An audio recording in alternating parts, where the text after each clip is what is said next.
rise.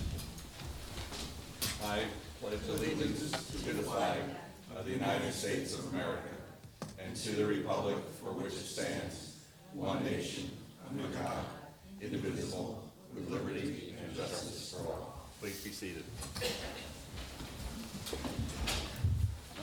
Before moving to adopt the agenda, I have two items. Mr. Haran has asked that we put on two tax certiorari settlement proposals. I think each of you have the two documents, so I propose we'll discuss those at the time we discuss Resolution 2019-194. So is that okay with everyone? I'll make a motion to adopt the agenda as amended. Second. All in favor? Aye. Aye. Any nays or abstentions? Seeing none, the motion passed. The next item is a motion to acknowledge the minutes of the September 23rd and also September 30th, 2019 board meetings. I'll move it. Second. All in favor? Aye. Any nays or abstentions? The motion passes. The next is we will be entering a series of public hearings on a number of different items. And so each time, each hearing will be a separate opening, motion to open and then close at the end of it. This is for public comment with respect to each one of the items. So the first hearing item that we'd want to have a motion to open is a resolution introducing a number of local laws that we've discussed a number of times at board meetings and workshop. So do I have a motion? I'll move it. Second. All in favor? Aye. Aye. Any nays or abstentions? Seeing none, the motion passes. So now, if anyone has any comment with respect to law number 7, amending several different chapters in the law as we've provided with the agenda and also previous discussions, please come up to the podium, identify yourself, and make your comments to the board. Seeing none, I'll make a motion to close the public hearing. Second. All in favor? Aye. Any nays or abstentions? The motion to close passes. Is that being voted on tonight? Yes, that's voted on tonight, Thank you. later on in the resolution. The next item is to have a public hearing, open a public hearing for the United Wappinger Sewer District Expansion Number 5 for the Cohen subdivision. I'll make a motion to open that public hearing. Second. There's motion and second. All in favor? Aye. Any nays or abstentions? The motion passes. So now, if there's any comments for the expansion for the Cohen subdivision, please come up to the podium. Seeing none, I'll make a motion to close the public hearing. Second. All in favor? Aye. Any nays or abstentions? The motion passes. The next item is to have a public hearing for proposed benefit assessment rolls for fiscal year 2020 for special improvement districts and special improvement areas in the town. I'll make a motion to open that public hearing. Second. All in favor? Aye. Any nays or abstentions? The motion to open passes. If anyone has any comments with respect to this public hearing, please come up to the podium, identify yourself, and make your comment. Seeing none, I'll make a motion to close the public hearing. Second. All in favor? Aye. Any nays or abstentions? The motion to close passes. The next item is public hearing to hear objections on proposed capital budgets, O&M charges, water and sewer rates. I'll make a motion to open that public hearing. Second. All in favor? Any nays or abstentions? Seeing none, the motion to open the public hearing passes. So if anyone has any comments with respect to this item, please come up to the podium, identify yourself, and state your comments. Seeing none, I'll make a motion to close the public hearing. Second. All in favor? Aye. Any nays or abstentions? The motion passes. The next item is a motion to open for comments and suggestions on the town's use of CDBG funds. This is relating to a 2019 application for the Challenger League Inspiration Field bathroom facilities. We've already submitted an eligibility request, which has been approved by the county as far as the request. The full application's due this Friday.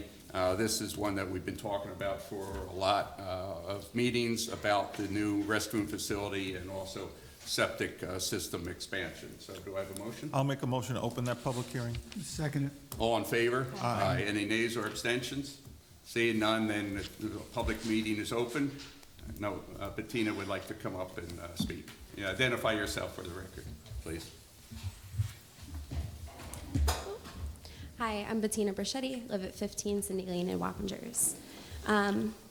So I'm the founder of the Wappingers Challenger League, as you all know. Inspiration and all the facilities that come with it has been a dream of mine since September 2005. I worked then to research the best surfacing, the best location, and all the laws that we would need to meet. And I actively sought donations and people willing to donate materials in the years to come and reduce the cost. The town of Wappingers first applied for a community development block grant in 2007, which I was able to help write. It was not approved, but we refiled in 2009, and the money was approved the following spring.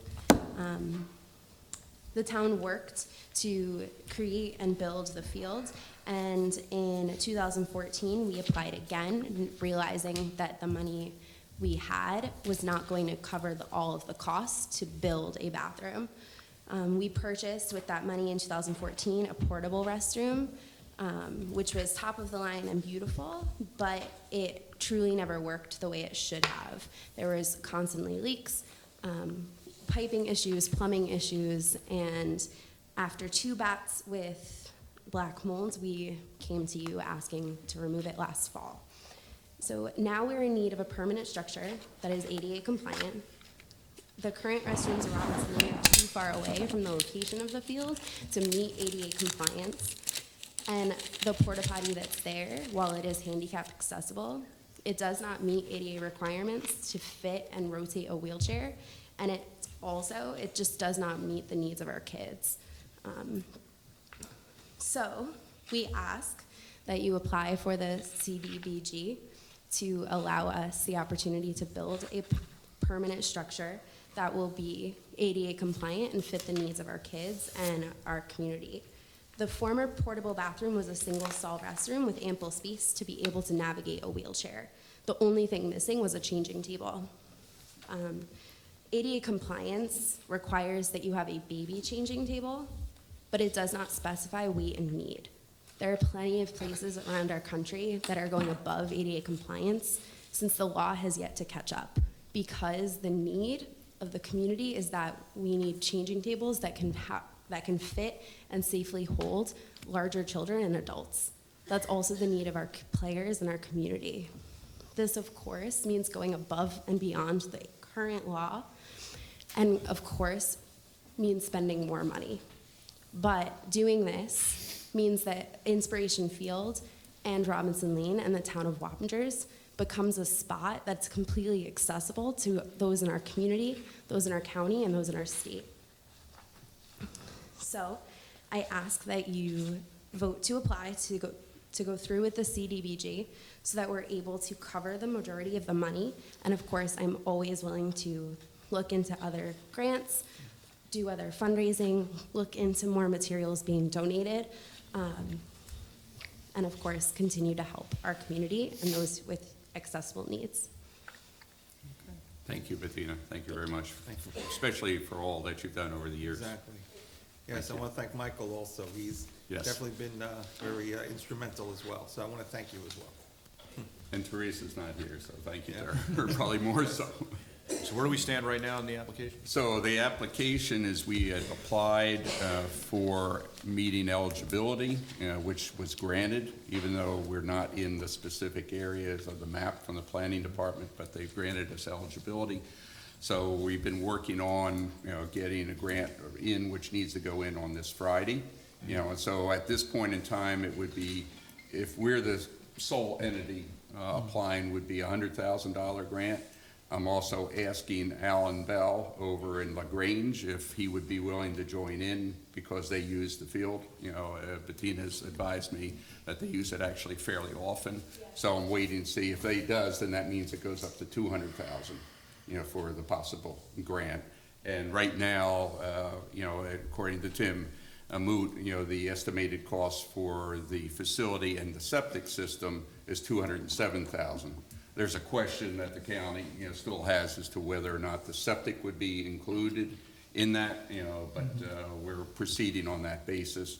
And they gave us a couple of comments with respect to the eligibility, and Sailor's been very cooperative and supportive on that. So we would, Scott Williams is working with Tim, and I think Tim had a meeting this afternoon Yeah, on we that. spoke, and I think it's actually 150,000 standalone because of the ADA Oh, okay. component, so. So I think there's a good shot at doing that. The only question that they raised, and I discussed it with Bettina, is that last time approximately $25,000 of the grant monies went to the restroom facility, but I think we have a good explanation as to why we had to tear out the current one and then replace it with a brand new and much better and more comprehensive facility. Okay, well, thank you for your progress on this, and we Yeah. look forward to a speedy resolution. So we'll have a resolution, later on, that officially authorizing us to go ahead and file that grant Thank you. application. When will we know if we're going to receive this funding? Do you know? This year, actually, the CDBG grants were not announced until at the beginning of the year.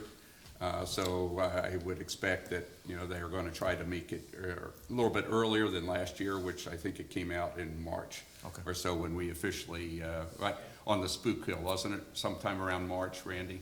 Yeah, so I'm hopeful that it's January. They have kind of a vetting process sometime in Yeah. December, I believe. Yeah, And then they go, they winnow out, county planning winnows out some, and then Right. after the first of the year would be the announcement with respect to who the finalists are. yeah, I will know, that a number of people are very supportive of it, including, I believe, the county executive and talk, so, guardedly optimistic that we would, be able to get that awarded.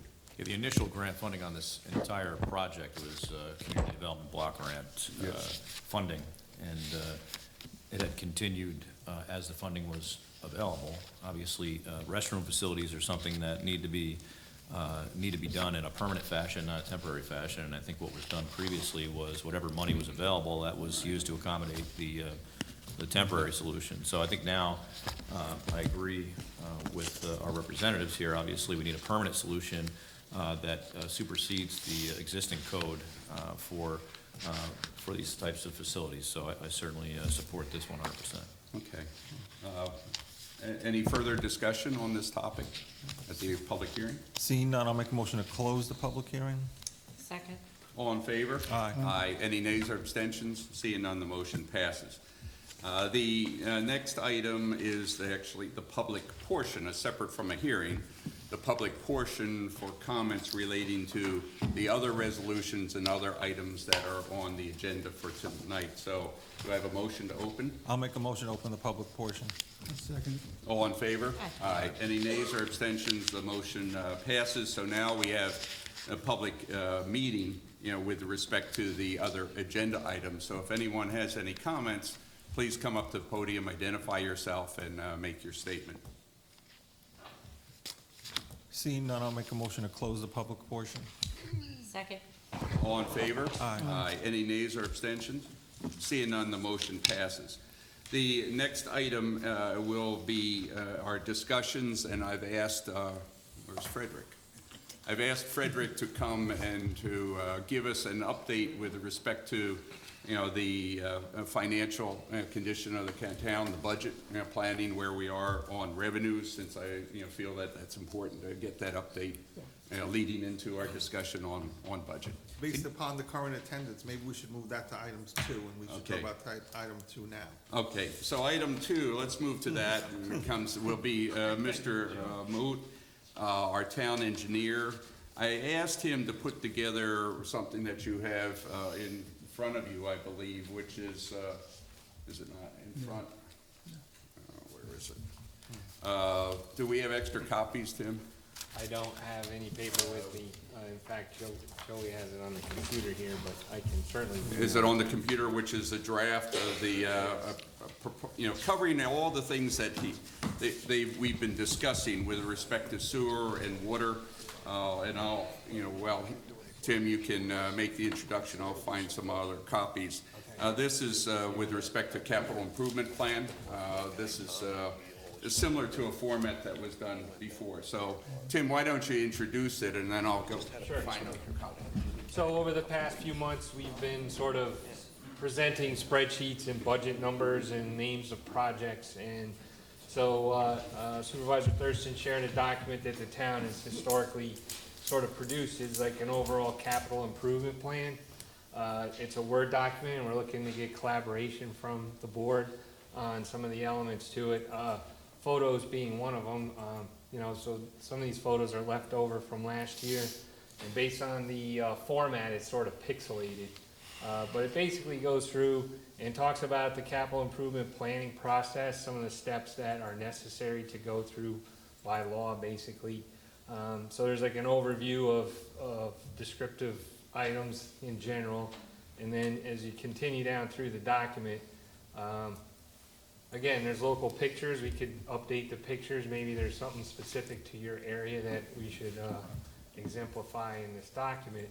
But as we get down into the nitty gritty, the nuts and bolts projects, we speak of, sorry, you're going too fast here, but.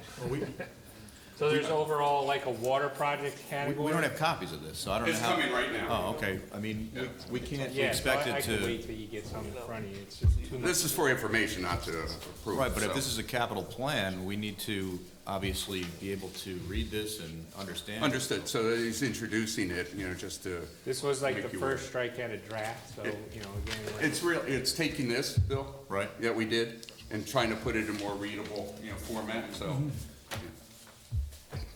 so a lot of it's like, projects that have been completed, so there's a summary of, you know, the capital projects, like I can just rattle some off: Tall Trees water connection, Meadowwood filtration improvements, Hilltop well improvements. These are all capital projects that have gone on throughout the year. Chelsea water service connections. We worked with the county on Myers Corners Road to install water sleeves for future improvements. There were several entities: the Sikh Temple, Myers Corners Landing, the Shah Stone Gate, Hindu Samaj, and Tractor Supply were all kind of individual projects that are connecting to this. Those were, and then as completed projects, we've identified those projects that, you know, are eligible or should be considered for our next capital project round, which is the Route 9 commercial area, Old Hopewell Road, interconnection with the village of Wappingers. Again, these are all water projects. We got some photos in there of the ongoing Chelsea water service. And then the next category would be sewer, same idea. Sewer projects that have been completed throughout the year. Wildwood sewer isn't completed, but it were completed almost with the grant funding, so that would be a major upcoming project. Midpoint Park is another upcoming project to be considered based on recent DEC correspondence. Also Fleetwood, I just lost my page here. Fleetwood wastewater treatment facility is another wastewater treatment facility that needs to be considered for upgrades and compliance. And again, the Route 9 commercial areas, some of these areas parallel each other with both water and sewer improvements. Old Hopewell Road, we're working with Dutchess County Highway. They're making highway improvements, and this is a good ample time to think ahead and make our infrastructure improvements while they're rebuilding the road. So that's ongoing through DOH approval. Then we switch categories from water and sewer to highway and town hall facilities. The big one this year was, you know, completing of the emergency services building. So I think you kind of get the idea. So we're showing projects that have been completed, projects that are in the queue to be the next one, and then future projects. So town park facilities talks about all the various park projects. Robinson Lane is in there, Conway Farms. Let's see. So it's Spook Hill Park. So it's basically a little bit more of a background and overview of the projects, other than just reading the line items in our spreadsheets that we've sort of kind of presented earlier. It shows some before and after for the Schlothouse Park building. And that's sort of where we are to date. Again, once you have a chance to kind of read through it, we're open to input and look at it as a work Yeah. in progress over the next few weeks or so. So this is really just a high-level introduction, you know, of what he's doing to try to capture, you know, the variety of things that are been already done and will be discussed in the future. So, yeah, it's basically, you know, taking that big, you know, PowerPoint presentation and simplifying it more into words. So, thank you, Tim. And everybody, of course, you know, this is just purely a draft, so you'll have plenty of chance to read it, and we'll discuss it some more. I would just say respectfully, before we create a document that says Town of Wappinger Capital Improvement Plan and promulgate it in this fashion with our names on it, we have an opportunity to review this and That's what this is. Analyze. It says draft, Bill. I understand that, So but this is this, a draft document. this is a pretty in-depth analysis here, laying out a number of priorities that are really dependent upon a number of different things, Exactly. primarily funding. Exactly. And All it is, as I said, was a simplification of this that we've reviewed several times and discussion. So it's purely a draft, you know, of a form of a document that can be changed, edited, amended, or just totally eliminated. So it's purely for information and provided to you in the draft context today. So plenty of opportunity to discuss it at other times. But it really is a simplification of, and capturing in words what's already been presented in several work sessions. But I think what's valuable, if you look at that map again, you can see that just without looking at each specific what bullet item says, just the general distribution of projects throughout the town, I think Spread out. speaks for Yeah. itself graphically. Yeah. Maybe we get a copy of that map Sure. in here. That Sure. would be very helpful, I think. Thank you. I just think that there's a lot of multi-million-dollar price tags There are, sure. throughout this. Absolutely. And we have to be careful prioritizing some of these projects Yeah. within a document like this before we know what type of funding we're gonna have going into a new fiscal year. Because my experience in the past has been that once we write it down, there are folks that expect it it's gotta happen, because you wrote it down, it's here, it's gotta happen. And I can tell you though, some of these major projects that we have, we cannot afford right now. That's right. And we have to obviously seek alternative revenue sources in order to even conceive them as part of a capital plan. So I appreciate the work that's being done to identify some of these issues, but ultimately, at the end of the day, we need to determine the feasibility and what the end game is gonna be for the residents that live in some of these improvement areas. That's exactly what we've discussed in the past, Bill, and we've discussed that there are a number of grant programs. In fact, Mr. Moot has outlined them before in, you know, the bigger document. So this is purely the first stage, and not to have a private meeting, I want to make sure we have, you know, public, you know, meeting to at least start, you know, discussing this process and make sure that we involve everybody in that process. So this is very tip of the iceberg and really just capturing the previous material that we had. Thank Thanks, you. Tim. Yeah, thank you. Yeah, we do. Okay, Frederick's still not here. Where is Frederick? Was there? Huh? Yeah. I saw him. Where is it? Well, tell him to come and talk, okay? You Yeah. should have had that printed earlier. Just tell him to come right now. You want me to do the water and sewer stuff? or you- Yes, I have, Yeah, let's go to. yeah, let's go to that please. right now. All right, so I'm hoping everyone got a copy of my water and sewer budget that I put together. It calls for, I know you don't, other years, you know, we don't like to sit and go through each line item of the budget.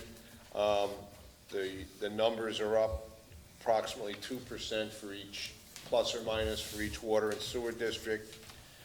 It's important that we just talk about each part of it for a little bit. United Wappinger Sewer District, that's the sewer district that serves the biggest sewer district. All the flow from United Wappingers goes to Tri-Municipal. This budget includes just maintaining the collection lines and the pump stations and all those items.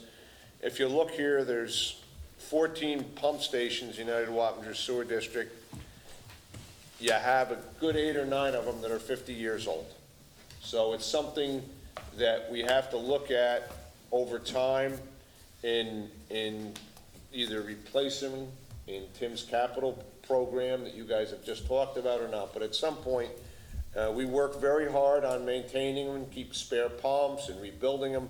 But when stations get to be 46, 48, 50, 46, even 37, you have to look at, that's a long time, and that's an age for a sewer plant. The collection lines are equally that old. We do not have a lot of sewer backups. The highway department is very supportive in implementing flushing programs. We have, we will need to do some capital I&I work, inflow and infiltration work. That's something that you can spend millions of dollars on. It's very important that we be careful how we spend money, because there's other communities I've seen spend a fortune on and not get a lot of, excuse the expression, bang for the dollar. There's some low-hanging fruit that we have to try to, and keep a program in place. Every year, try to put some money aside to TV and inspect lines that we know that are areas. I've already met with Tim a couple of times, and we talked about the troubled lines. We've been very proactive with with a condominium project in town that needs to do some work. So that's the United Wappinger sewer.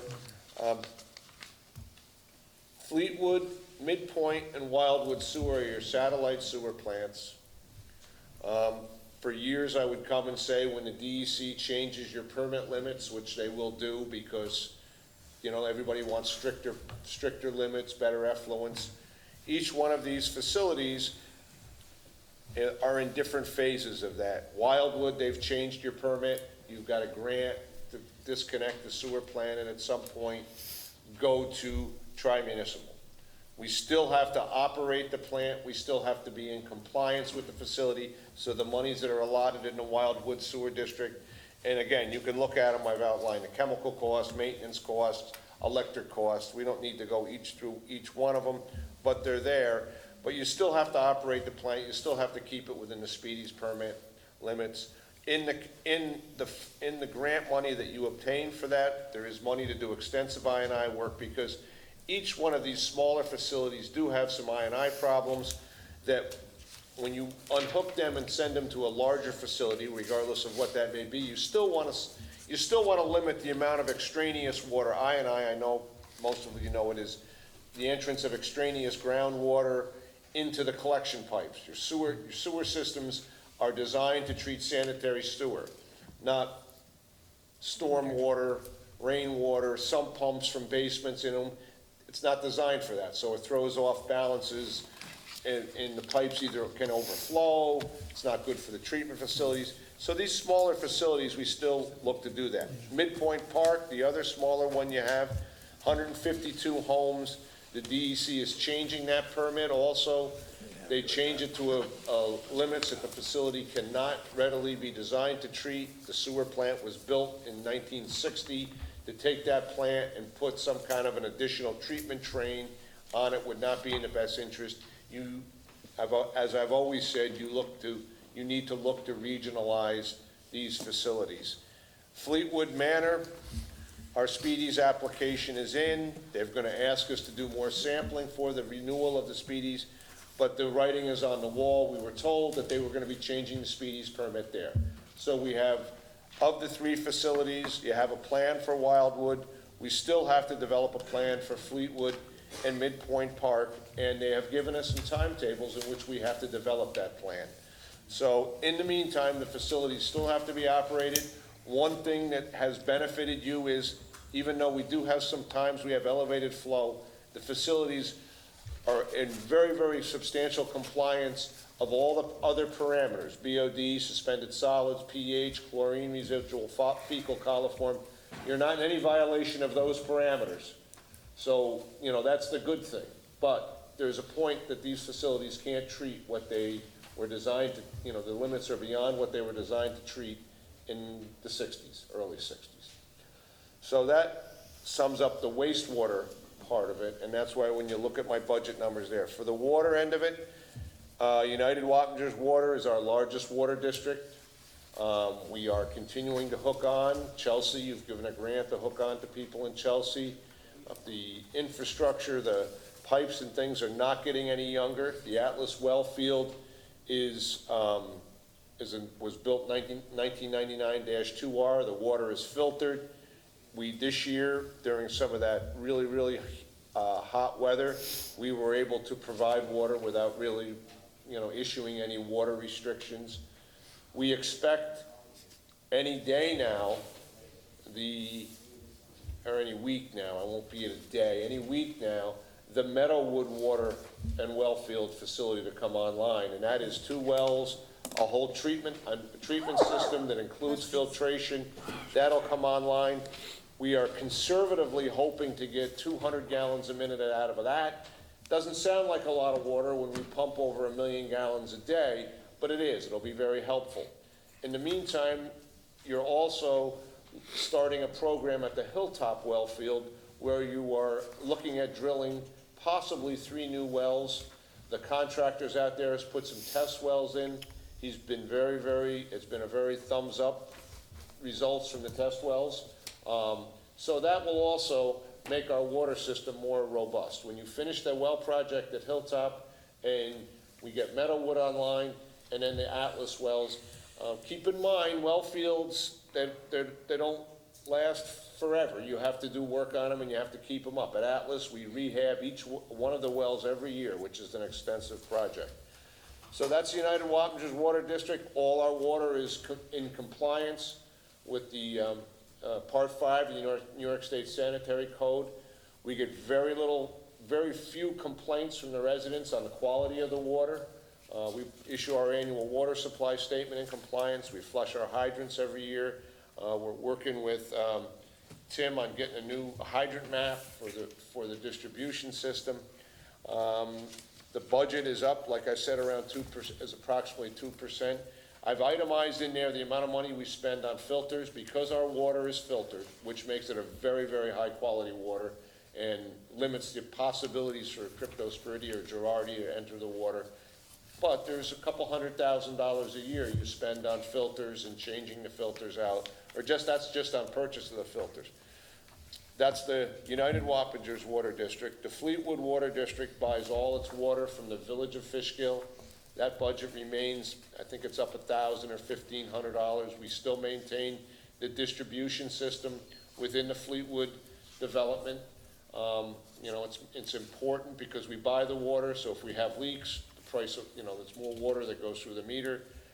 There is very, very few complaints. Those of you who remember Fleetwood from 25 years ago, there wasn't a day that went by that we didn't get several complaints. Yeah, or no water, right. The other water district we have is the Watch Hill Water District. Those rates remain stagnant. We buy the water that's down on the Park Hill Drive area, down in the southern part of the town. We buy all our water from the town of Fishkill. There's a contractual agreement between the town of Wappingers and the town of Fishkill, and it serves 147 homes down there. So on the Watch Hill, Mike, in the budget, that tentative budget that we submitted to, last week to the clerk, and I think on page 34, you talk about the adopted budget in 2019 was $37,972. Now, for the 2020 tentative budget, it goes up to $46,832. So what's the reason for that jump?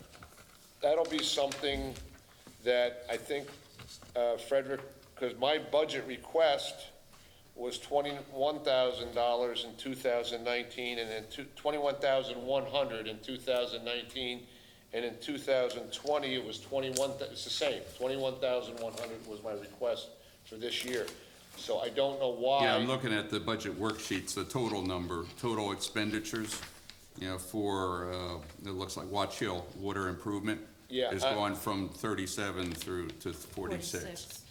And again, I didn't ask for an increase, so the increase must be built into the administration part of it. Okay, so we'll come back to that later, because that's where I noticed that the biggest change was. Yeah, and that might. Okay, we'll yeah. discuss that later. Okay, thank you. Mike, is there a ballpark cost for a pump station, or is that per site? They all vary in size and proximity, so they really can't throw a number out.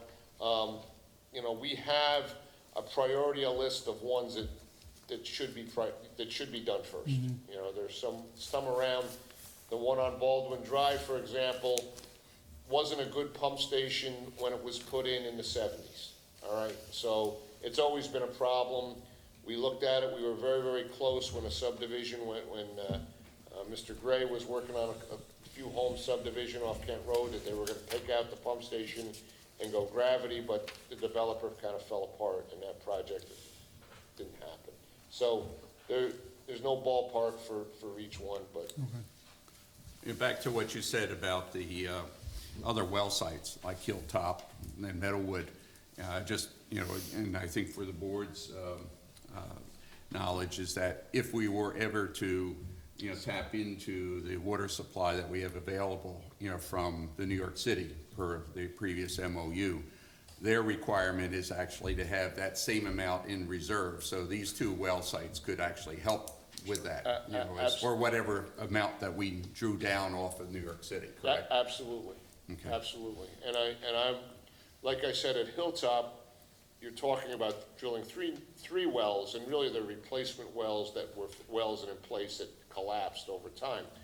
But the preliminary test from the way they test the wells, they drill a couple of smaller wells out there, look very, very good.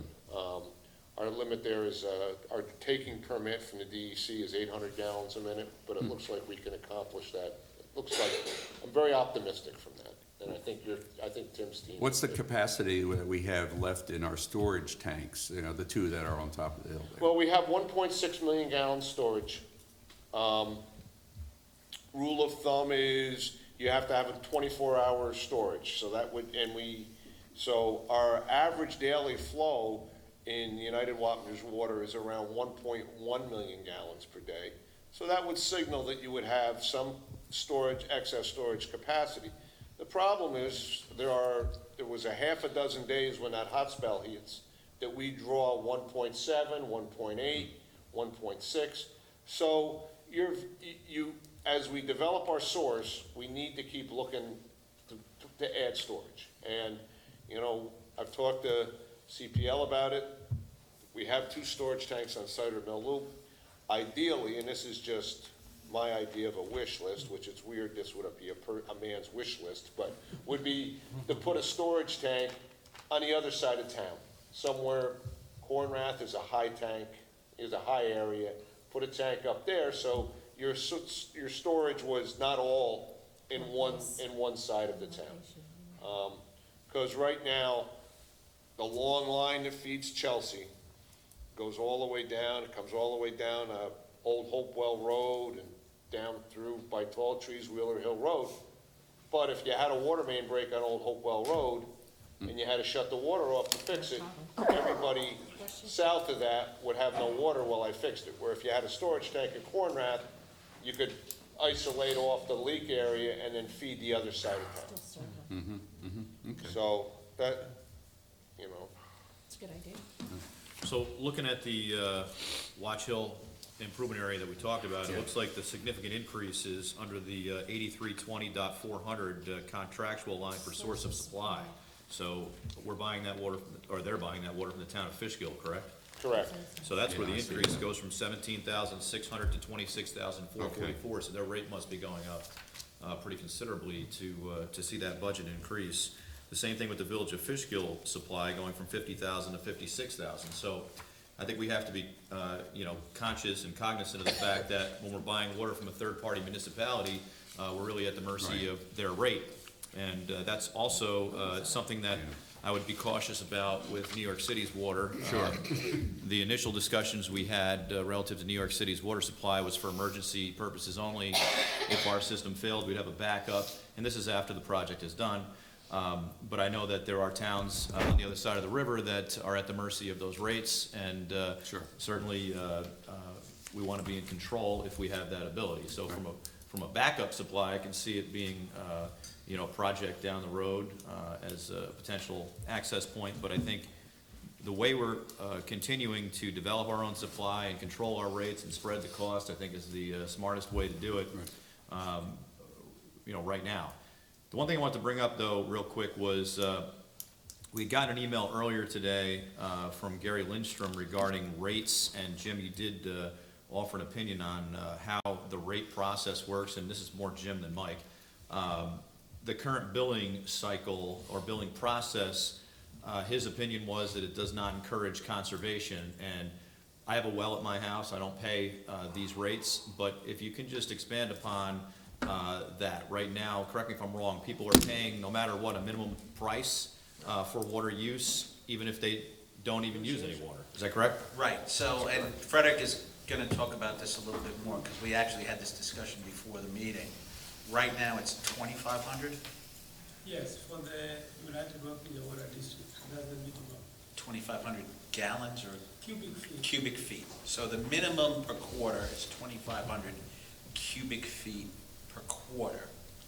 Frederick is proposing to reduce that to 1,000.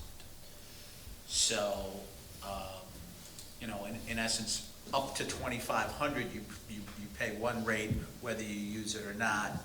You know, that number, that 2,500 number has been, historically been in there. I'm not sure how long, it goes back quite a ways. And, you know, the household size, you know, demographically, the size of households have gone down. And usage is, typical household usage has gone down, you know, somewhat, because of, you know, water-saving devices and things. To the extent that you go with the lower 1,000, people will then see, you know, if they're using it. One of the things, we had a discussion with Mike, and the water meter program, we had a water meter replacement program which was funded a number of years ago. We had problems with the contractor, so all of the meters haven't been replaced. So once we get that completed and all up and running, we can probably get some better numbers to come up with, you know, a more comprehensive scheme on this. But that's, you know, that's something that is on the radar. Unfortunately, you know, we were hoping to have had that data by now, but because of some hiccups, you know, we're not in a position to do that. But I think to the extent you reduce that number from 2,500 to 1,000, obviously the bigger user are going to pay more, and the smaller users would pay, you know, somewhat less. And the other issue too is, as Mike said, we're pretty good on the capacity side. For water, sewer, we're a little bit pushing the envelope. So to the extent we encourage people to conserve water, that would reduce the sewer demand as well. So it benefits both sides of the equation. To give you an idea, 2,500 cubic feet is the minimum. That equals about 208 gallons a day. All right? If you have a family of 4, you know, the health department or the standards say you're gonna use around 300 gallons, 320, that type of thing. Real life shows you don't use anywhere near that amount of water. You know, people don't really use the water that you would think. So the minimum of 2,500 is very high. So if you were, you know, a couple who have raised their kids and their kids are moved away and you're living there, you're gonna use about 100 gallons a day. You're not gonna use a lot of water, you know, especially if you don't water your lawn or you don't have a garden and you're traveling. So 1,000, like Frederick is changing it to, is 85 gallons a day, which is not a horrible number if it encourages conservation, is what it does. 2,500 really doesn't, you know, it doesn't really encourage people to conserve that much. So I think the email that Mr. Lindstrom, if I pronounce it correctly, if not, I apologize, I think has some merit to it. And then at some time, we have to build in something into we have to look at the sewer rates also, so they're based on gallonage too. So, question though, if we are to lower that minimum number for flow, how does that affect the rates if we want to be able to fund this system? So in other words, okay, right now, correct me if I'm wrong, most people are paying about $66 per quarter on a base rate for water, is what my understanding is. Would it then, that's for 2,500 cubic, right? So if we reduce to 1,000, are you still paying the $66 for 1,000 now? How do you balance out the process? So, I mean, it follows that if you reduce the minimum, then the rate will. He has to get closer to a microphone. They can't hear him. Hand 'em. There you go. So I think it follows that if you reduce the minimum usage, the rate would also automatically come down. And using the example of the United Wapinger Water District, it would come down from $66.20 to $26.48. Right, So that's so what we're proposing. That sounds equitable, right? But then, at the end of the day, if everyone uses only 1,000 and It's, everyone's paying It's $26, the big, right now, one of the things we identified is that the big users in the town are not, residential? People, are, right, well, they're not paying, they're paying a slightly less rate, so I think, Oh, so on the other end of things, the people that are using more water. Correct. Would pay more, and that's gonna equalize the out. process. Okay, so. roughly.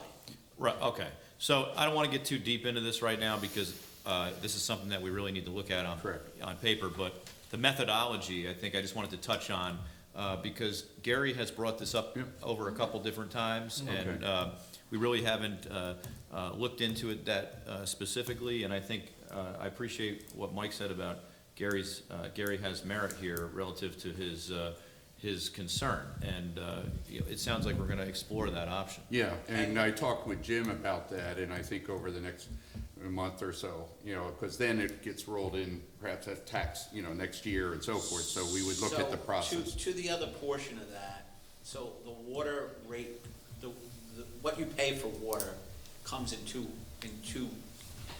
different bills. The capital charge is debt service, it's on your tax bill at the beginning of the year, and that's based on the benefit units. And then you've got a water and/or sewer bill based on your usage. So the fixed costs, or at least some of the fixed costs of the system regarding debt service and capital improvement goes on your water bill, and that was the benefit assessment role that we had the public hearing on. Right. So that's one component Sure. of the operation of the system. And then you've got what we refer to as the O&M, which would be filters and maintenance of the pipes and operating fees. So there's that portion. And we typically break it out as two separate charges. All right, I appreciate the board allowing me to ask these questions and taking a little more time this year looking at water.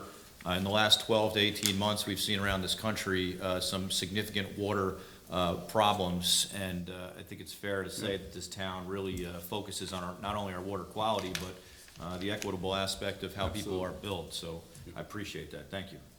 And one of the, we actually started to look at this with respect to the contract we have with the village for the interconnection. So, we've been looking at this, we will continue to look at this, so.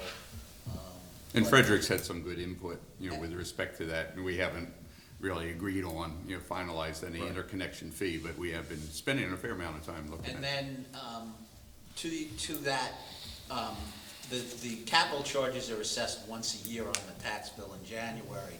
The water and sewer rates can be changed at any time of the year. Right. So on the new quarter, so. Right, but I mean, That's something we don't have, we can take that out of the budget Right. process. But we also Here, want to you've got enough. be as transparent as Sure, possible ahead of absolutely. time with the residents, so that there's no Yep. surprises in the mail, right? Yep. But, I mean, folks need to realize that just across the river, there was a major water quality issue. Other areas of this state and this country have had significant water quality issues. We have focused on water here as long as I've been on this board as a commodity in this town. We have recognized that there are redundancies around us, that if we need to get into them, we have those conversations. So, again, thank you for taking a few moments to discuss that. And I think, Bill, further to that, we've been looking very closely at all the filtration levels, including Atlas. Mike and I have had some discussions, and how do we increase even the monitoring at the Centurion wells out there. So, you're absolutely right, and I think also, thanks to Mike's excellent consulting, with us, it's made a big difference in keeping the cost down, quite honestly. We are happy that Mike Tremper doesn't plan on retiring for another 20 years. Thank you, Mike. Yes, Mike does an excellent job, I would agree with that. Is there any other questions on the water and sewer? I don't believe so. On the budgets? No. Over there? I'm always available. I'm around quite a bit. Yes, you are. Probably more than some people would like to see me, but I am around, so always, never hesitate to give me a call, or if a resident contacts you or somebody, we try to help if we can. Yeah, no, I know, you've always been responsive, and we appreciate that. Thank you. Mike, thank you for what you do. And get ready for the winter, Vinnie's gonna be out there with you, as the freezing takes place. Well, I mean, and We're gonna talk about those drainage districts. Yes.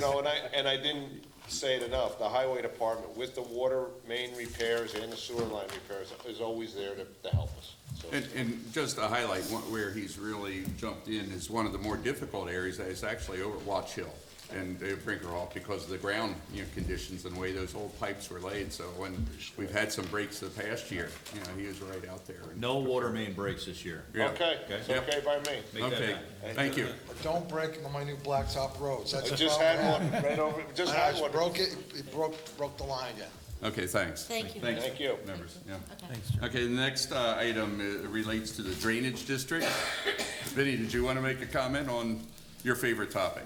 Well, I'll tell you, these drainage districts that we have, interesting, talking to Cornell, taking a lot of courses, having been an educator, sometimes it's worse, sometimes you don't want to know things, but the fact of the matter is, some towns have employed outside agencies to maintain and they do the work in the drainage.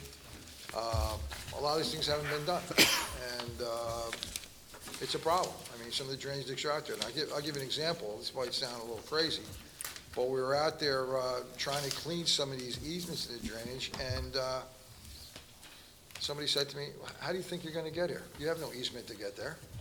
You don't have a right of way to get over to this.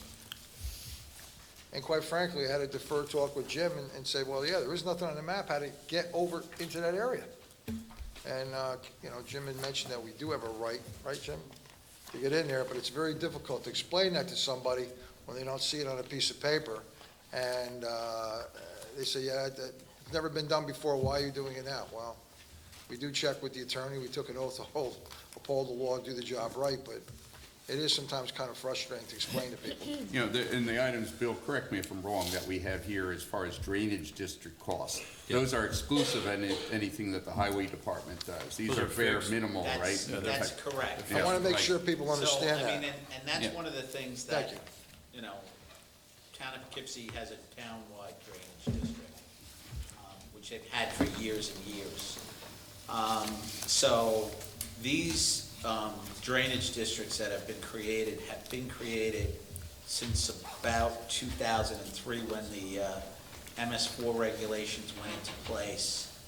Under the MS4 regulations, there's post-construction stormwater facilities that have to be maintained.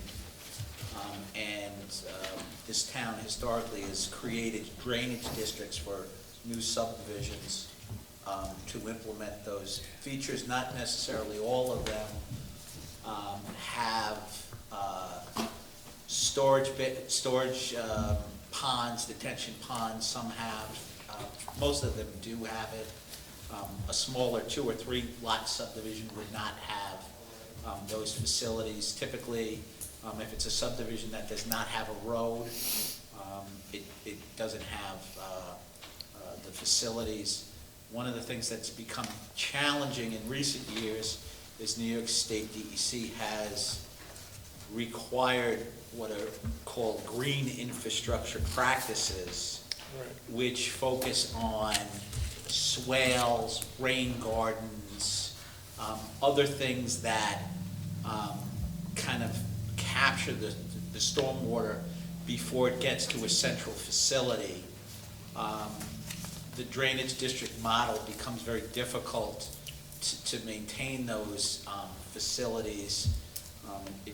It's hard for the town to go in and make sure that the rain garden on someone's roof or next to someone's downspouts are functioning properly. So that's become a bit of a challenge.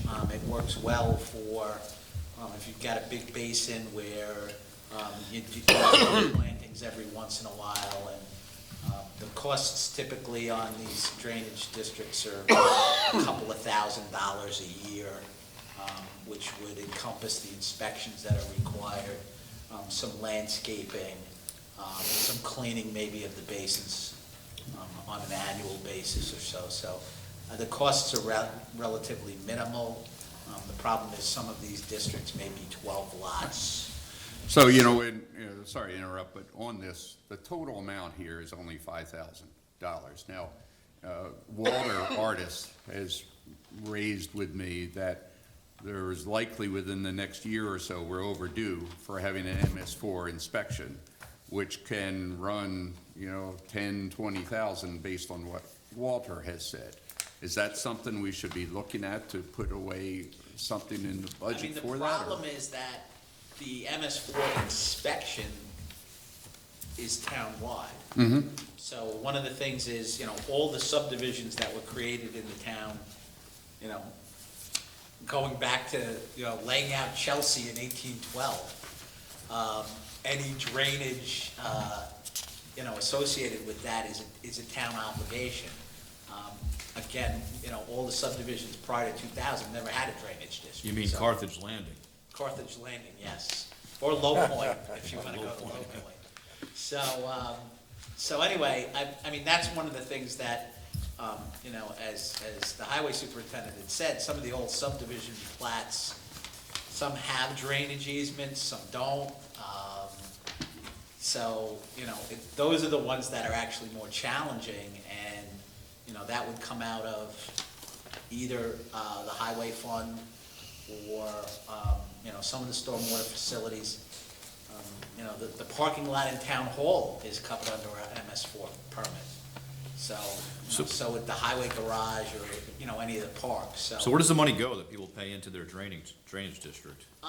It's, it's in a fund, each drainage district has a fund, and, if the highway department is gonna do work there, then they would back charge the district. We also have the ability to, contract work out. A lot of it is kind of landscaping work. There's certain, landscaped, some of the plantings that are in these facilities are, kind of specialized to filter stormwater, so Walt Artis does a lot of, the inspections and everything like that. So, I mean, the recommendation really, I think the easiest thing to do would be to enter into a contract with an entity. I'm not aware, do you know any entities that do stormwater? I'm not aware of any particular agencies or, contractors who do it, but there's enough of them now that, it might make sense, but. The big thing is people don't realize is talking to these storm districts, drainage districts, they have nothing to do with the highway. And we're responsible for the highway. These drainage districts are outside. That's not our obligation to take care of that. However, like Jim said, you can sub that out to other people to do it. Now, Mike, I'm not trying to take anything away, but I'm supposed to back charge you, I just found out. When we start cutting grass and stuff in those easements where your pipes are, we're supposed to figure our man hours and back charge KMO. Well, no, you just. Well, the district itself, But the storm drains themselves, the highway department's responsible for. in the roads. Right, in the roads, so. Outside the roads is a different story. So, I mean, for example, my neighborhood's got $1,000 budget for. Yes, I noticed that. The drainage district, so I think I What pay, is- I was pay it 6 89, lots? How I many pay houses are there? $89, so there's like 12 houses or something like that, but, at the end of the day, $1,000, is not gonna cover any major, expenditure on that Take care of that. district. Right. So that would tell me that this is just regular maintenance. Yeah, that's. Day-to-day maintenance Right, that, yes. but I don't remember us back billing a drainage district for something. Have we been back billing the drainage district? No, I don't think we've ever done that. There's probably, major fund balances of $4,000 in some of these. So what are you gonna actually pay for? But Jim, the- back to your comment earlier, does it make sense for the board to consider creating a townwide drainage district ultimately and consolidate these and look at it proactively going forward? Potentially, I mean, we talked about that with, what was it, Larissa Drive? Right, Larissa got a Right. problem up I there. mean, and that's one of the things that, Right. you could theoretically do that. It's an additional administrative It's gonna cost me more money as a Probably, resident of yeah. the Tuscany Drainage District to do that than it is to pay Probably, yeah. $89. I So don't- you- yeah. Well, I mean, what you would do is you would kind of merge them all together. Right, but you're only and- talking, there's only $5,000 in drainage districts here. So if we had a whole town that was, drainage districts, that'd be one thing, but most of the storm drains are on county roads and state roads.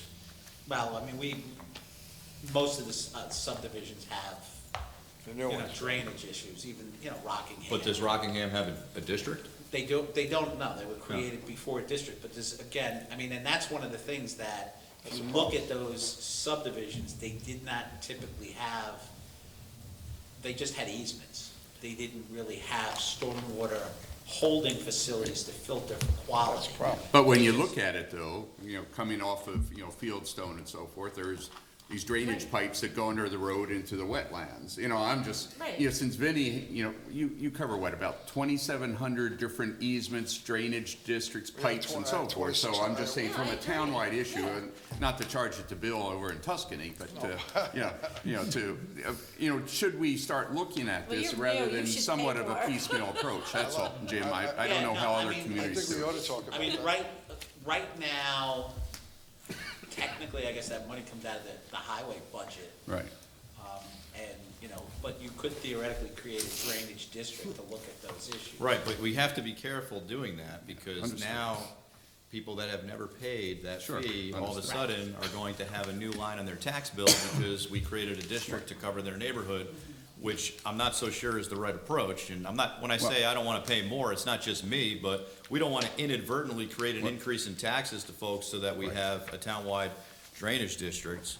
No, I think my point is, Bill, is whether or not we want to look at the drainage issue, like, for example, overall, not necessarily new drainage district, but when we look at like many and other costs that go into it within the normal, budget process, but we don't demarcate it, right? We Well, I don't- just think as long as we're consistent with MS4 Right. standards. Well, that's the big thing. And that's That's- a funny thing too. Right. Because some of these neighborhoods from the 60s and 70s are challenging. Yeah. We're gonna get a lot of rain in the next day or so, right? Yeah. So we need to obviously understand that some of these areas are, subject to flooding.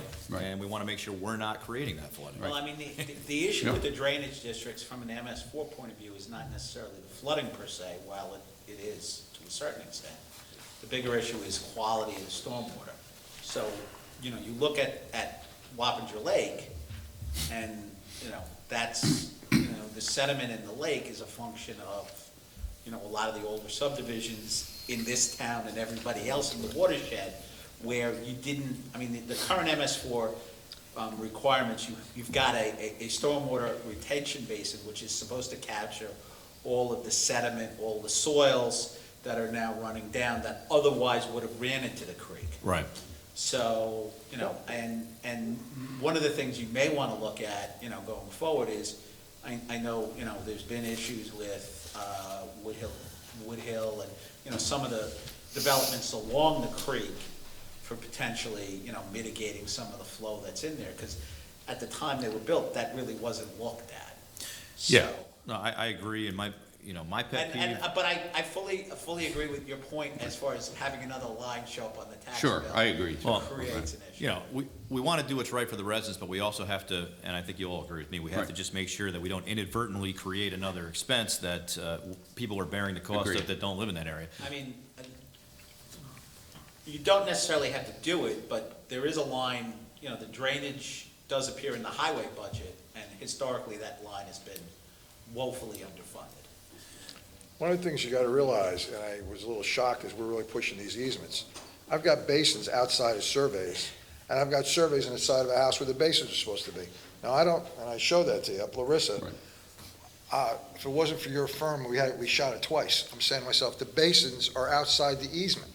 The easement for the basins is on the side of a hill. These are the things we're encountering, and then we're finding basins that people installed themselves and said, you gotta take care of this. It's not even part of it. So there's a lot of work there, and Tim, and actually Tom, has been extremely helpful. I feel bad. He's like, what do we do? How can this be? But it's happened over the years. Right.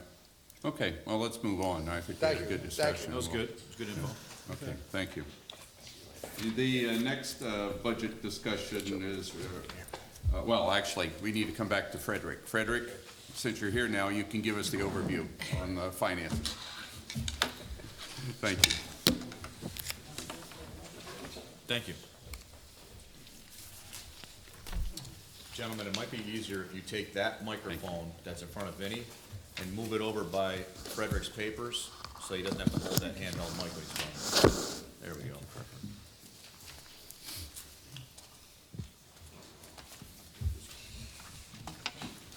Should pick you up now, Frederick.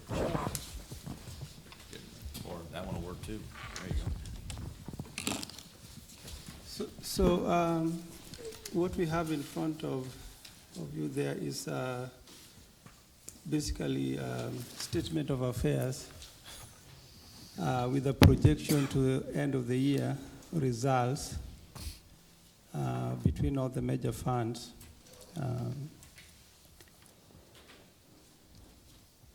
If you look at the B fund, we seem to be on the right track as we have done in the past. And we are projecting an additional surplus,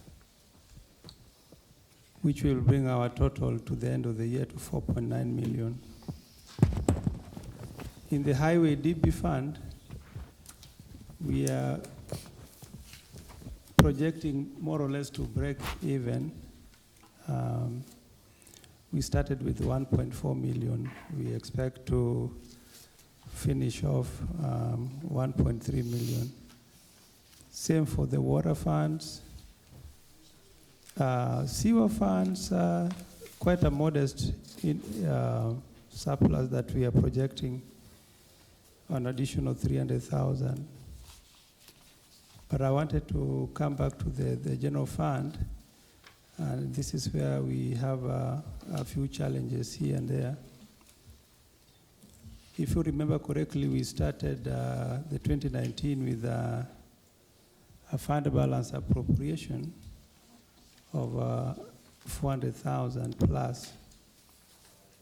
So we've had a number of activities taking place in the general fund, and some of our revenues, like the mortgage tax, have not fallen quite in place. For example, if you look at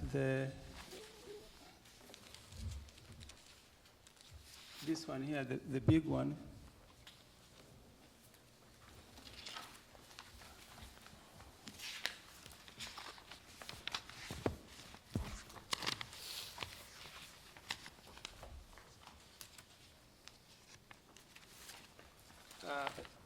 on page 2 of 18 on the big sheet,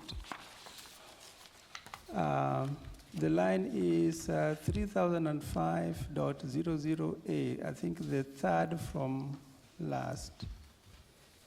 We had projected 2019 adopted budget 550,000, and the number you see there actually year to date of 99 basically represents 3 months worth of mortgage tax. We did receive additional data from the county up to September, and if you put all the numbers together and extrapolate, we may end up with just about maybe 530,000 in total by year end, so which is a little less than what we projected. On the same page, if you go up on line number 1, 2, 3, 4, the fines and forfeited bail, we had 350,000 that we had anticipated to receive, and we've had some challenges there too. That is what forced us to revise the tentative budget. On the same page 2, on the last column, 1, 2, 3, the third row, from 350 to 252,000. Why is there such a discrepancy? Well, you may have heard about the traffic enforcement and collection of the fees and fines. I think in the past we had quite a bit of help from the state troopers, but when you look at the numbers coming in, it's we are receiving approximately only 22,000 a year. For the, Or, per month, sorry, yeah, per Say month. that again, how much a month? Wait, yeah. 22,000. Per month, on average.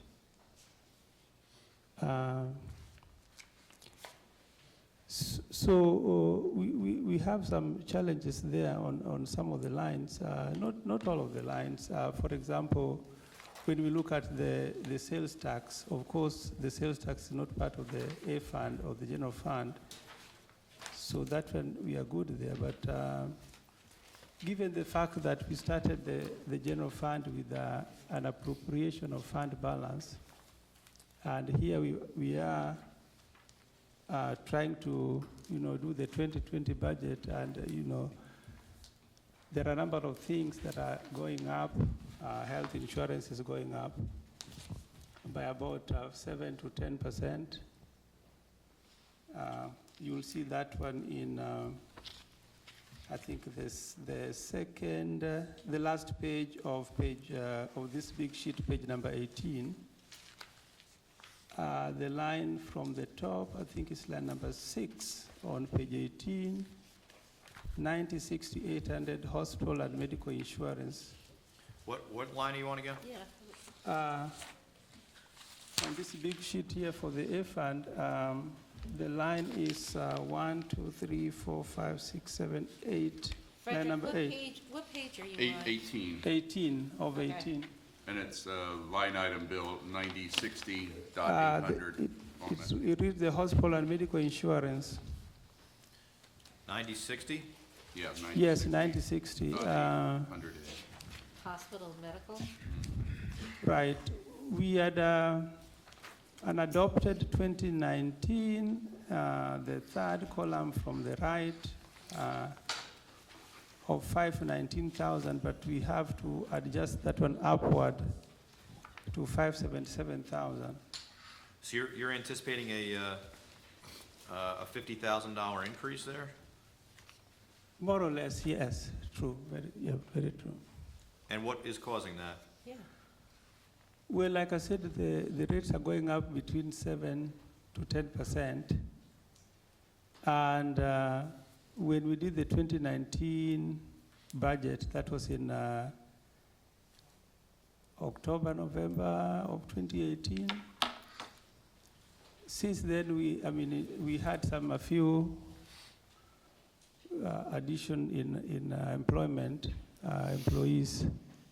We added some employees, maybe a few. And the yearly cost for like a family, if you have family coverage, is like at least $24,000, that's just one. So we basically just did, we made an assumption that we were going to basically maintain the number of staffing, not with any increment.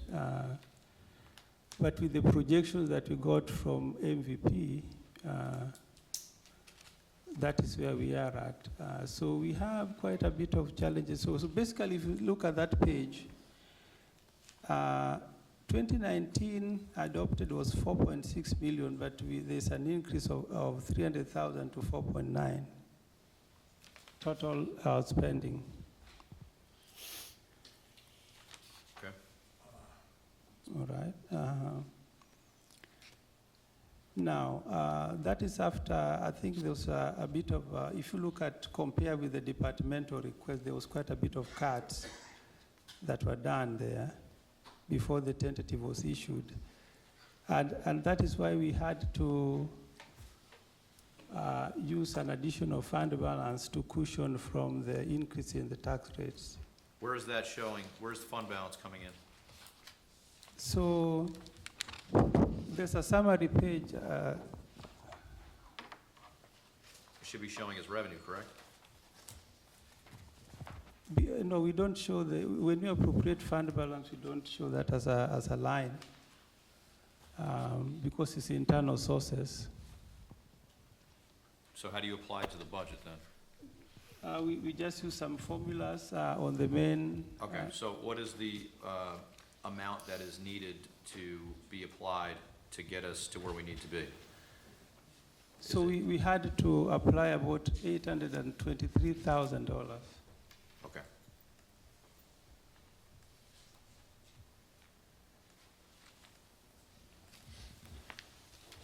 So if we do that, then we are going to maintain the tax levy at within 2%.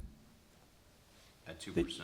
Yeah, the challenge with that is that this usually should be a one-time off application. We can't be doing it year after year. Right, it's unsustainable. Right, right. Yeah. So, And that's after cutting, Bill, a lot of what was the proposed budget, as I explained to you before, in order to get it down. where does that leave the A fund balance? So if we use this $823,000 as a financing item, we started off with 1.7 million beginning of 2019 or end of 2018. So my projection is that we may end up with we will end up with about 600,000. So your estimated fund balance end of year 12/31 takes into consideration the 800,000? Yes, correct. Okay, thank you. Yeah. And with a much more conservative revenue inflow because of mortgage tax and other things coming down. Yeah, I mean, I don't want to get too deep into the Right. weeds here, but I do see some concerns relative to mortgage tax revenue, which I think we're going to see more than what we're projecting here. I have a major concern with line 2610.0, which obviously we should not be using as revenue, but it needs to be stable. We can't have, Right. $350,000 a Sure. year and then have 129,000, right? Agreed. So we need to look at that a little closer to try to stabilize that stream. My question would be, what is this week's, opinion on AIM funding? We never know what's happening. I saw your email earlier. Right.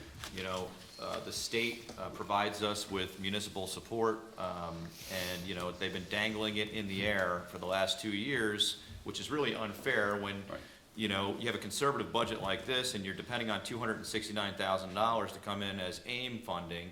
Last year, up until the 11th hour, they said it wasn't gonna happen, and then somehow some deal was cut in Albany, and we ended up with it. Today, we get a cryptic email that says, Right. well, you're gonna get it, if you got this letter, you're gonna get it, but it may have to come from the county. Right.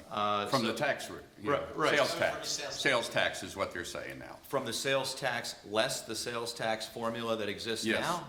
Exactly. Because that's the other thing. I mean, there's already a formula that's been agreed upon by the cities and the county, which Right. determines what's left over for the towns, right, and the villages. So if that 269,000 has to come from pre-existing sales tax, how does that affect the formula? And then, are they going to have to compensate on the county tax rate on the back end in order to, Yeah. So these are the games that are played. So we're budgeting the 269,000 as revenue, correct? Yes. Okay. For 2020. So for our purposes, we're gonna receive the money, we just don't know what the conduit is that's gonna deliver. But we don't know if it will impact our sales tax revenues of 1.2 million that we put in here. More importantly, yes, so. Right.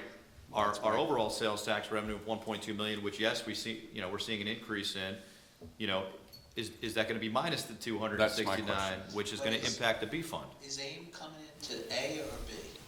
AIM is coming into A. Yeah, so how does that work? And then sales tax It's is B fund. It's B. So, I mean, But it means there's that a sales lot of tax could be reduced out of There's B. a lot of revenue sources in B fund. The Right, problem is, yeah. there's not a lot of revenue sources in A. In A, that's right. Right, so if you So lose, that's, if you end up losing your A fund AIM, right? Or if you lose it out of the B fund revenue, these are things we need to know before we get into a budget. That's right.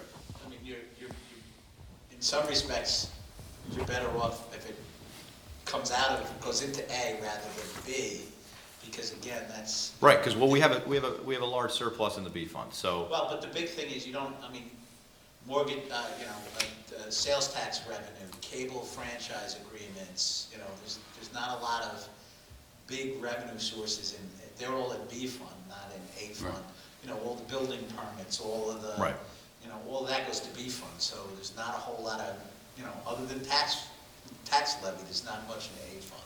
So we're gonna have to look closely how to balance that, but whatever information we can get or guidance from the state controller's office on how to properly do this, that would be helpful, but, you know, I'll tell you, the history of the state has been that after our budget is due and after everything's done, then they legislate. Yep. And that's where sometimes we can get into a little bit of an issue, because we tell the residents, okay, you're paying $1.93 per thousand right now, which is the lowest tax rate in this area. Correct. Nothing even comes close to that.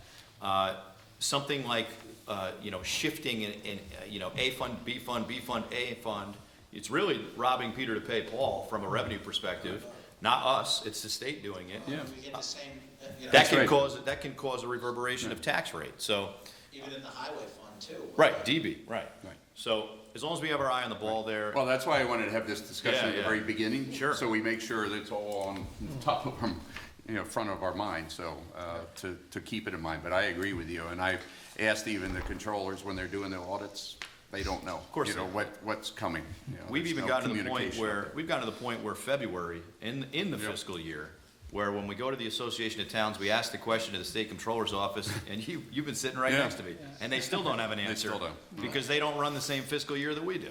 And, yeah, and they won't have an answer until they adopt the so-called big ugly, Right. which is, you know, the budget bill. Which is what March? can have an effect on us. Right. Real quick, B fund revenue, obviously you just mentioned it, we're looking at cable franchise, everything is stable there, correct? Yeah. Are we, We are have- doing well, yeah. everything, Jim, our cable franchise agreements are up to date? No, we don't have Verizon. Well, and don't shoot the messenger, but the FCC just came down with a ruling that said the PEG grant money should be deducted out of the shall be considered to be franchise. Revenue, Franchise tax. so that's So- $40,000, So that comes. you but know, that's once every X number of years. Right. So, okay, I'm So not, that used to be on top of the. it should be on 5%, top but- of it. Well, FCC just took it out, so. Well, okay, that's not an end-all be-all, but. No, I'm just, you know. You know, my fear is people are cutting the cable, right? And down the road, this can become unsustainable. So we need to lock these agreements in now for X number of years. The big issue with Verizon is Verizon will reach out to them again, but. Yeah, we've been trying to. I've talked to a number of municipalities, and Verizon is playing very close to the vest. They haven't come back. From what I've been told, they're trying to put their eggs in the 5G basket, and Yeah. they want to get out of the FiOS world. Yeah. Well, that's another whole topic, not for tonight, but the 5G aspect of things, in my opinion, should be another franchise agreement. They're riding on top of easements that are in this town, and you could see them if you look at them. That's right. They're not all not activated at all yet, but they will be, and then I personally believe that town should be getting a franchise agreement for those riding in the easements. Well, there's a lot of litigation regarding those 5Gs that are piggybacking on poles. I believe there's a bill pending in Albany, and they come in, well, they're arguing the cable companies are the Jim, I can't hear you. Move your mic over a little bit. they were arguing that they shouldn't be taxed the same way as telephone poles and things like that they're mounted on. There's been some bills and some legislation to try to exempt them, but there's what's called the special franchise tax. So all of the telephone poles, all of the electrical cables, telephone cables, cable company cables, Public Service Commission up in Albany assigns that a value, and then that gets taxed and shows up as revenue on our tax rolls. These 5G installations right now, they had proposed a bill to take these new 5G little things out of that special franchise. Well, of course. And I mean, listen, the lobbyists are in play, we get that, but at the end of the day, so, we depend on cable franchise agreements. My personal opinion is we have to be weary of cable in general. The future is going to be LTE, 5G, 4G, and if there is an opportunity for municipalities to receive franchise fees for them. You see them up there, and you can watch them every day. They're installing them pole to pole to pole. You know, my personal opinion is that they need to also provide some level of revenue for us, because once we lose the cable TV franchise agreements, we're looking at a $500,000 delta. Yeah, I mean, what's troubling is, you know, we get revenue, tax revenue for the cellular towers. I mean, they get taxed as real property, but, you know, this little 5G antenna that's on top of the telephone pole, you know, there's been some, and again, it's still in the FCC kind of realm, it's considered to be telecommunications. I would argue that, you know, 10, 15 years down the road, we're gonna be talking over 5G, and you may not see these big cell absolutely. sites anymore. You So won't, yeah. we just need to, you know, look forward. I don't wanna go down the rabbit hole here, but you know No, what I'm saying, that's what right? we've been doing. Now, back to Altice, of course, that agreement's been signed. We just got notice that it's been finally submitted, Jim, to, you know, for regulatory approval in the Yeah, state. Public Service Commission. Yeah, so, Well, that's the big one. That's 284,000, and are we seeing an increase, or is it just gonna stay the same? no, there was an increase built in, you know, that we had I mean, there was- negotiated. yeah. Plus, we get the, you know, a share of the revenue off We the tower. we get the maximum on the franchise Yeah. fee, we get the 5%. So- Okay. Yep. All right, the other revenue source was sales tax, you said, in the B fund. Where does that show up? Oh, that's 1120, right? Right, right. So you're projecting that much of an increase, or, well, actually, you're not projecting an increase. No, we're holding it even. I see what you're doing. You're being conservative, okay. Yeah, conservative right now. All right, that's a smart way to be, but I think we're seeing increases in the last quarter on sales tax. Yeah, but, you know, projecting it out, it's hard to say. All right, I have no other further issues with this. Okay. Anybody else have any questions for now? No. Okay. Frederick, thank you for the review. Thank you. We'll be talking more. And I have the projected water and sewer rates. Oh, the actual rates, good. Oh, is this based on your new Yeah. 1,000 cubic feet Right. proposal? Right. I'd say we, you know, let's And look at it, we can also talk further, you know, on that as last part of the year's, study. Let Jim look at it too. Is that requires a public hearing and all that to make No. those changes, or how does that work? If we change the It's minimum, part of the budget. It's part of the budget. okay, so The this budget is, is not changing, it's just, Yeah, I mean, so we can, I mean, one of the things that I think would be helpful at some point in time is put it up on the website once it's Yeah. finalized. right, yeah, yeah. I would like to Yeah. get some input. Yeah, we needed to Yeah. get that. All right, thank you. Yep. But yeah, it can be adopted by resolution, it doesn't. I just want to make sure that folks understand what we're doing and have an opportunity to comment on it. Absolutely, that's the intention, you know, for it. And that's why, you know, I asked Frederick to pull together numbers at this point, so we'll have more chance to talk about it. Thank you. Thanks, Frederick. Thank you, Fred. Okay, the next item is recreation. I'm already in the chair. We're good. There, Good to okay. go. You're, Our budget lines that I'm gonna be starting with, start in the A fund at 7020, just so that everybody can get on the right section.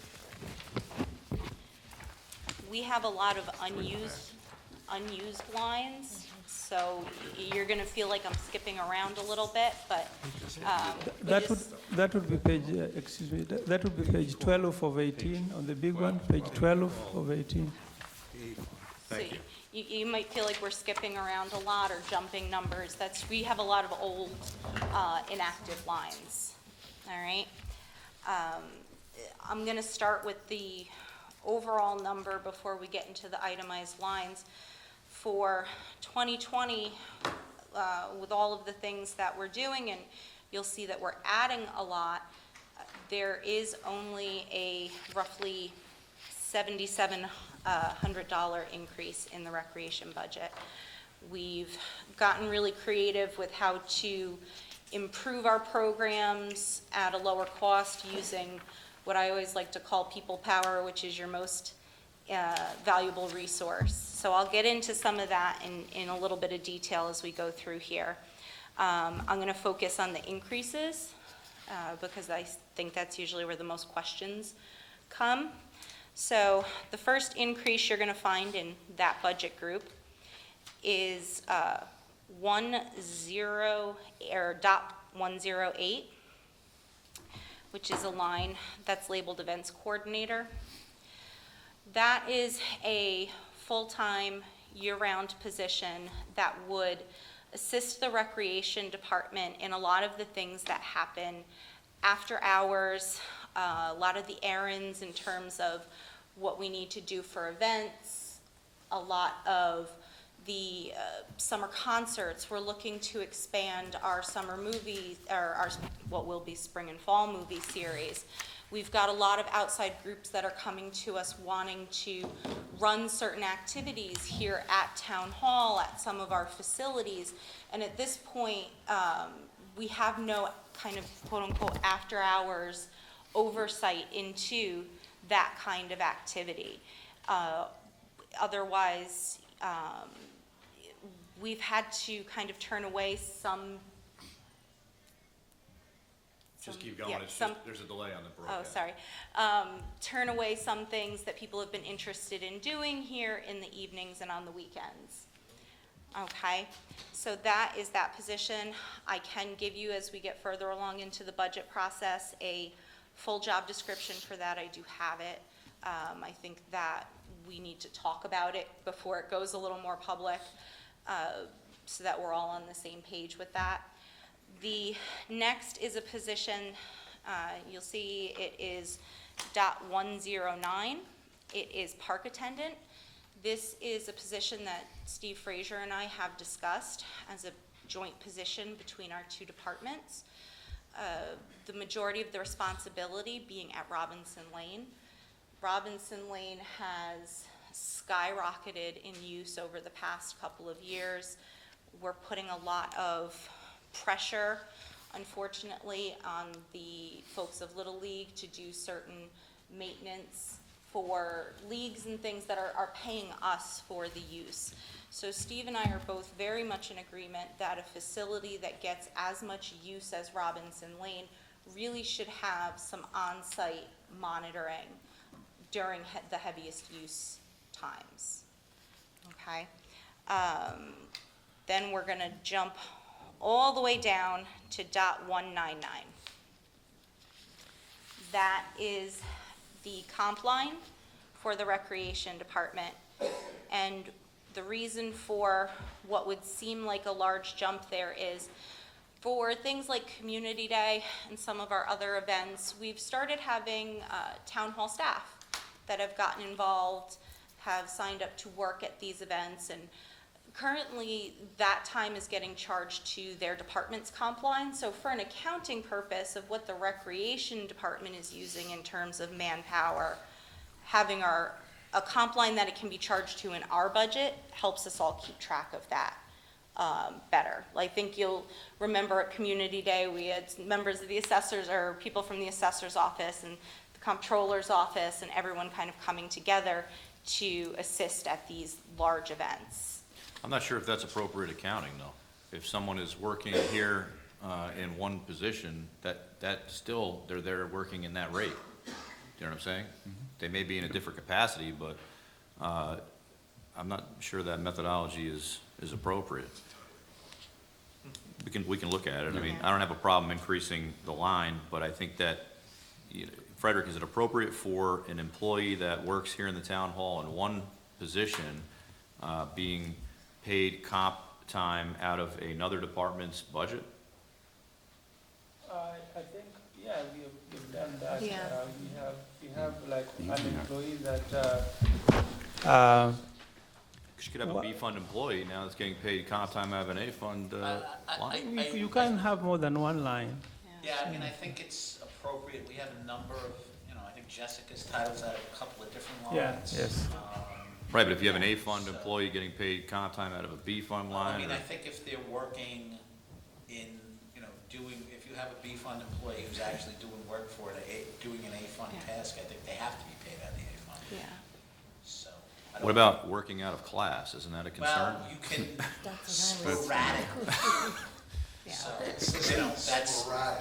All right, okay, so, all right, for the sake So- of, so for purposes Community of- Day, we need all hands on deck, Right. Yeah. right? That's what we're doing, right? All hands on Exactly. deck for that day, It's your option if you want to work at the, as in this role Right. that's not consistent with your day-to-day.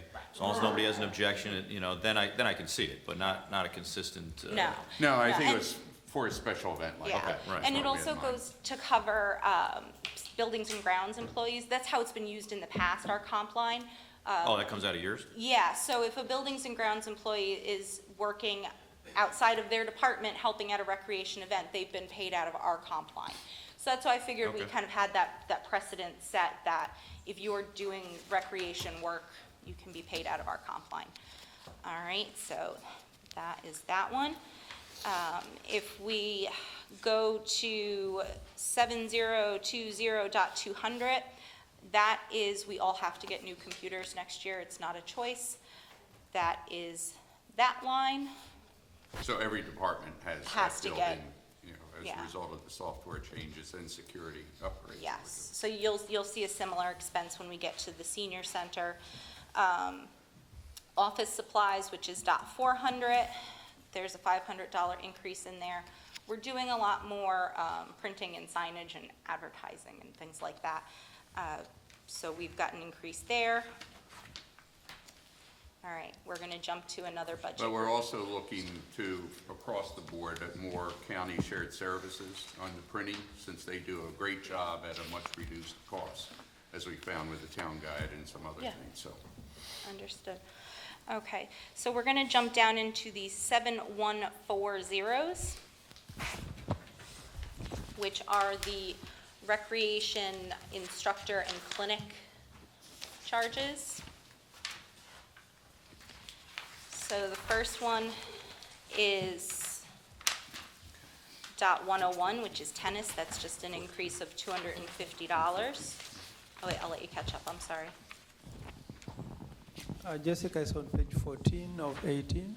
You're at 102? 7140.101, tennis Primarily on instructor. page 15, but it started at the last Oh. line on 14. 101. Got it. Got it? Okay.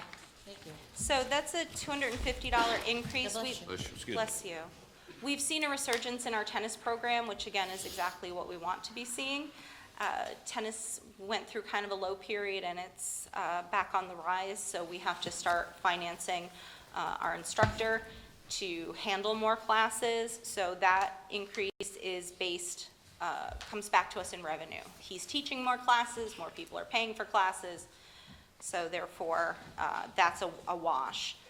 Gymnastics, same thing, that program was enormous last year. We had a waiting list and had 150 kids in the program. So there's an increase in there to cover the additional staff for that. They also are another group that works at the minimum wage threshold, so as that increases, we need to increase the line for that. So that's a twofold increase. It's minimum wage and it's needing to hire additional instructors because the class has ballooned to such a great size. Aerobics, similar, we're offering some more sessions for it. Where we used to do 18 class sessions, now we do 20. And the instructor, which I will get into that in a separate memo, has requested a pay increase. She hasn't had one in about 10 years. So we can go over those numbers at a separate negotiation. All right, slide on down to .120, pickleball. Pickleball is back. We had pickleball as an instructional course several years ago. Everybody learned how to play. They went off on their own. They formed a league. They were instructing each other. We didn't really have to offer instructional courses for it. We've got a new crop of people who are interested in getting started and are interested in instructional Plus clean pickleball. courts. Yes, wonderfully That they clean love. courts.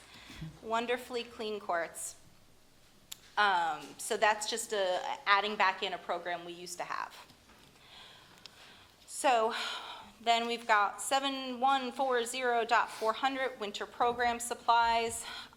That's just to cover some upfront costs for our classes. We've done things like start selling T-shirts for our classes so that we can get a little bit of advertising with kids wearing cute gymnastics shirts and things like that, but they do pay for them, so that comes back in revenue. We just need the upfront cost of that, and we sell them pretty much at cost. All right. If we jumped down to .404, that's our advertising line. That one does have a significant increase in it. We have seen an amazing return on our advertising strategies that we've been doing. We have classes that were on the verge of getting canceled a couple years ago that are now on waiting lists, which is through a lot of the advertising that we've been doing, both online, in print, and in different institutions, schools. All right. We're going to make another big jump to 7550.403.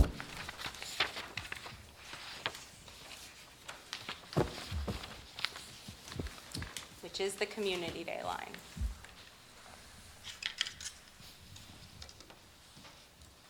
All right. Are we all together? We're good? Okay. So there's a $5,000 increase in that line. I think we're all of an understanding why things are getting bigger every single year. We have some revenue source that is no longer available to us through a former Recreation Committee account. Say that again? We used to have some funding that would come in from a Recreation Committee account that is no longer able to exist. Well, you have an actual of 28,730. So even though it was adopted of 20, looks like you overspent the line by 8,000, so you actually are asking for less than what you spent this year. Correct. We actually, coming out to the end of the year, I have to switch some of our events contingency into there. There were also a lot of things that we bought first year that will not have to be repurchased for an event in the second year. Some things that were investments towards the event. Back to the other account, so that account now cannot exist, because I feel like we've gotten opinions from both sides here in different ways. My understanding is that we were allowed to still have this account, and it was a subsidiary, Friends of Recreation kind of scenario. What's the latest details on that? The latest that I have on it is it wasn't chartered that way. It was similar to the senior center bank account that had to be closed, resulting in the formation of the nonprofit group through the senior center. It was a bank account set up using the town's tax ID, not a separate entity and not under the control of the comptroller's office. So how much revenue had traditionally been generated from that account on an annual basis? About $5,000 a year, except And how was that revenue created? through donations to the Recreation Committee. So my question would be, can we still seek donations to the Recreation Committee in a way that allows for it to be appropriate? I have been given the legal opinion a couple of times that no, unless a separate nonprofit organization is formed, we cannot get that kind of revenue stream. All right, well, I'll wait for Jim to get We'll back, ask, but, yeah. Yeah. you know, I mean, from a We'll ask him. non-traditional revenue standpoint, though, I mean, trust me, it was very nice to have. It was greatly appreciated, and there were a lot of things that we've done over the years that were the product of that account. It's just been one of those things that we've gotten the opinion that it really should not be something that we have, because the reality is it's not something we have. well, I mean, it's been applied towards the community day expenses for as long as I've been here. Yeah. And it's offset the expense to the taxpayers by Mhm. $5,000 at Absolutely. times for the last couple of years. So we should look into that a little bit more on how we can fill that gap. Okay, understood. All right, just until Jim gets back, I'm gonna keep Yeah, going keep through. going. Okay, the .405, I consolidated the community events and the youth teen events. I had the idea to kind of itemize that a couple of years ago and have found that it is not the most effective way to account for those events. So much of it overlaps, far more than I expected. So there's not actually any change there, it's just two lines consolidated. So now we're gonna get down into the senior center, okay, which is 7620. So you're gonna skip over all the buildings and grounds lines. By the way, before you go forward, we just got the new, we'll discuss at another meeting, dial ride contract, and the rate is the same. The rate's the It same, so stays no. the same, so there'll be no change Yeah. on that. And it changes mildly every year, but only based off of operational days, not based off of the daily rates. That's why we build in a little bit extra into that line, just because we may have more operational days this year than we had last year. Do we know how many folks are using Dial Ride? It's increasing. Right now, I can think of at least coming to the senior center. Now, you have to understand that that is a minuscule amount of the people who use Dial-A-Ride. There's a lot of other purposes. We've got about 10 to 15 people on a regular basis that are using it on the daily to come to the senior center. Now, what you have out there is people going to the mall, people going to doctor's appointments. I do have that chart. They provide that to us. It's not something I brought with me tonight, but I can forward you over a copy of it. The county does report to us. Yeah, when we discuss the contract at a subsequent meeting, that would be helpful. The county does report to us what those numbers are. So actually, you'll see there's no change in the Dial-A-Ride line for this year. We keep it pretty steady. Next year, our contract is up with Dial-A-Ride, so that's a nice, big conversation that's gonna be had next year, because I think if we're gonna see any rate increases, that's when we're gonna see it. Well, I mean, just to put things in perspective, it used to be $40,000. Okay. Now it's Yeah, 62, so I just want to make sure, and I understand things go up in price, but I want to make sure that we're fully advertising the access to those that may not know it exists. I think there's probably more that we can do. You know, Jessica has been increasing that and through advertising, and as our senior center participation is growing, I think we're seeing Yeah. that, but I agree, Bill. There's probably Yeah, more but that we still can do. Yeah. If you could send that to us, that would be good. Yeah, with the I county. can absolutely. Did we add a day on that? Not technically. What we did was we folded in another day of local service. So Tuesdays used to be a day that they had out-of-town service but no local service. We folded local service into that as well. Right. I have a question. So, sure. Senior center, the age is 55 or is it 60? 55. It's 55 for the town. Yes. Okay. So that Yes. has increased, people. It because has. It was lower last year. It was lower last year. We've had and once mean, we it get was higher last year. Yeah, and once we get into the senior center budget, I've got a proposal for another person in the senior center, because things have been really increasing in terms of our activities. And also, one of the most important things that's increasing in the senior center is what people expect of us, okay?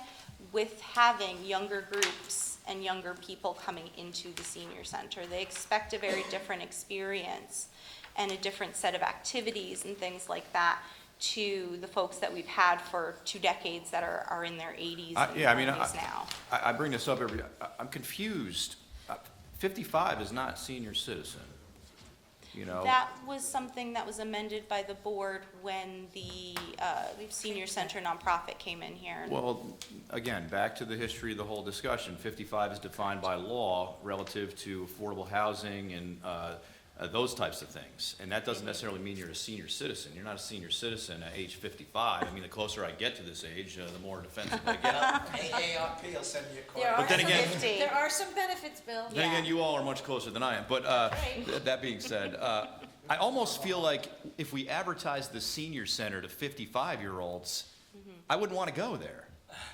You know, I mean, 55 to me They does don't not. want you either, Bill. But you don't have to. Right, but I mean, is this a senior center or is this an adult center? Because if we're going to start looking at providing programs for those in their 50s, that is a totally different, that's a totally different product, in my opinion. Demographic. It's trying. Well, I mean, I'm talking about the programs. Yeah, yeah, You're not yeah. going to provide the same programs to 55-year-olds that you're Different providing to demographic that would be 85-year-olds. interested in different things, I get I it. don't want to offend anyone, but I'm just, No, it's perplexed each year when we understandable. discuss this. And let me tell you, the number of people that we have coming in that age range is not enormous, but What we do have is people who, I hate to use the word feeder program, that's not the nicest way to put it, but, you know, the younger someone joins us, the longer they're gonna be with us, and they're gonna grow with our program and things like that. So it's something where we're trying to create these longer lasting relationships with the aging members of our community. Maturing. I think what I was trying to say is you're not gonna provide the same programs to those that are in their 50s to those that are in their 80s. Correct. That's what I'm trying to say. Yeah. So, No, that's understandable. so I think that if we're gonna be advertising this as a 55 and up organization, it would be totally different, you know, a totally different program than it would be for those that are in their 80s. That's all I'm trying to say. So, you know, 55, you know, I understand, listen, I'll welcome anybody into our senior center, but I question if it's really a senior center if we're marketing to people at 55, that's all. Well, to Understood. use the lingo in the. Oh, boy. In the communities. They refer to 55 and older communities as active adult Thank you. communities. Right. Okay. Whereas 62 and over communities would just be an adult community or something like that, so. You know, in those type of products, they do, as you said, offer more, you know, physical type amenities as opposed to. Sorry? Yeah, right, so, I don't wanna get too deep into it, but go ahead, I'm not gonna stop. I'm not gonna stop you anymore. Okay. No, please. We're here for questions, so no. Your day's coming, Bill. Yeah. No worries. I don't know anybody getting younger. You folks are still thinking about my comment, aren't you? Yeah, yeah. Just kidding. Okay. It's gonna be banned from it. Go ahead, Jessica, That's please. it. I don't even remember We where I derailed left her. off there. Yeah. All right, so, okay, I know where we are. So, activities assistant, which is line .102, so we're still in the 7620s. This is a part-time position within the senior center, and you've heard me mention 3 new positions within the recreation department. We actually, even with including those 3 new positions in the recreation department, in the A fund, we actually still have a $9,000 personnel cost decrease from what was budgeted last year. So we are really trying to piece together the best way to actually increase services within these programs. So the seniors activity assistant would be a person who is there 3 days a week, so it's a part-time position. And they would be the hands-on person doing instructions for crafts, doing events with the seniors. They have put in requests for a lot more kind of sporadic events, something that's not just a holiday, having more movie days, having more activities, having more outings in the community. And this activities assistant would be the boots on the ground for that. Because as it stands right now, the seniors love movie day. We only do it once a month because that's the time that we have to devote to that within the senior center. Our craft program that has taken off, we've got people, you know, doing some really exciting things. We only do it once a month because that's what we have to dedicate to it. But having someone who can come in will absolutely, again, it's that people power mentality. It will really allow us to increase what we're doing on a daily basis. We won't have something that we have right now, which would be like Thursdays is a day that's a little bit of a lull. The goal of this is to not have any lull days, to have more activities going on at all times within the center, which is what the people that are coming to us are interested in. As we've had an increased number of people, most of them over 60, they want more to do, and that's Well, I what mean, we're here for. To be fair, folks in their 60s and 70s now are more active than they were Correct. in years Exactly. past. You know, I mean, Absolutely. we have, Yeah, you're not there I'm not yet, referring Bill. to you. But we see 60 is the Why do new you go 50. Why do you go down right? this road? I'm trying to be non-biased here, but I'm just digging myself a You're hole, just so digging I'll it, just yeah. At the bottom of the hole, stop it. can't get any lower than this. Go ahead. I feel like that's very supportive of what I'm trying to do here, though, is increasing the number of activities and things that Yeah. seniors And we're seeing, can that, do. you know, a lot more requests for that, you know, those Yeah. activities. And I think it's good because they're now seeing us as being able to Provide. provide that, you know, which is really quite Yeah. good rather than Yeah. just sitting there, you know. Yeah. And all of it. I mean, it's actually having a positive impact on even the most senior of the seniors. Yeah. I mean, they're really, you know.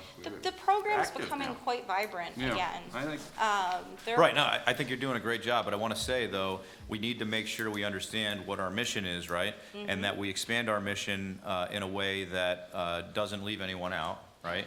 And Correct. both ends of the spectrum. People are living longer, too. but Absolutely. I would say that I think where we've been most deficient in the recreation program in the past is the active adult and Right. the families with the teenagers and so Yeah, forth, yeah. which I think also Jessica's been trying to start filling that Yeah. through this approach, although Sure. ultimately, we probably need to look at it differently as Yeah. far as how we, you know, have line items for it. I'm sure there's some programs that have dropped in attendance and participation. There are, in the senior center, we've had 1 or 2 of our exercise classes that have waned, and then 2 other ones that have increased by a lot. Like aerobics. I was gonna say aerobics, Big our time. yoga class has become really popular, and our Tai Chi that we do with the seniors has become very popular. Why don't we? Oh, move got on? it, okay, all right. Thank you. I'm sorry. So skipping down, there's, you know, I can kind of blow through some of these. There's 205, which is the computers that are mandated. There's a $400 increase to senior arts and crafts. That's in support of these new things that we're going to be doing, should this budget pass. Senior coffee and refreshments, more events, more people, more things going on there. Senior special events, there's a significant bump there, $2,500. That we see back in revenue.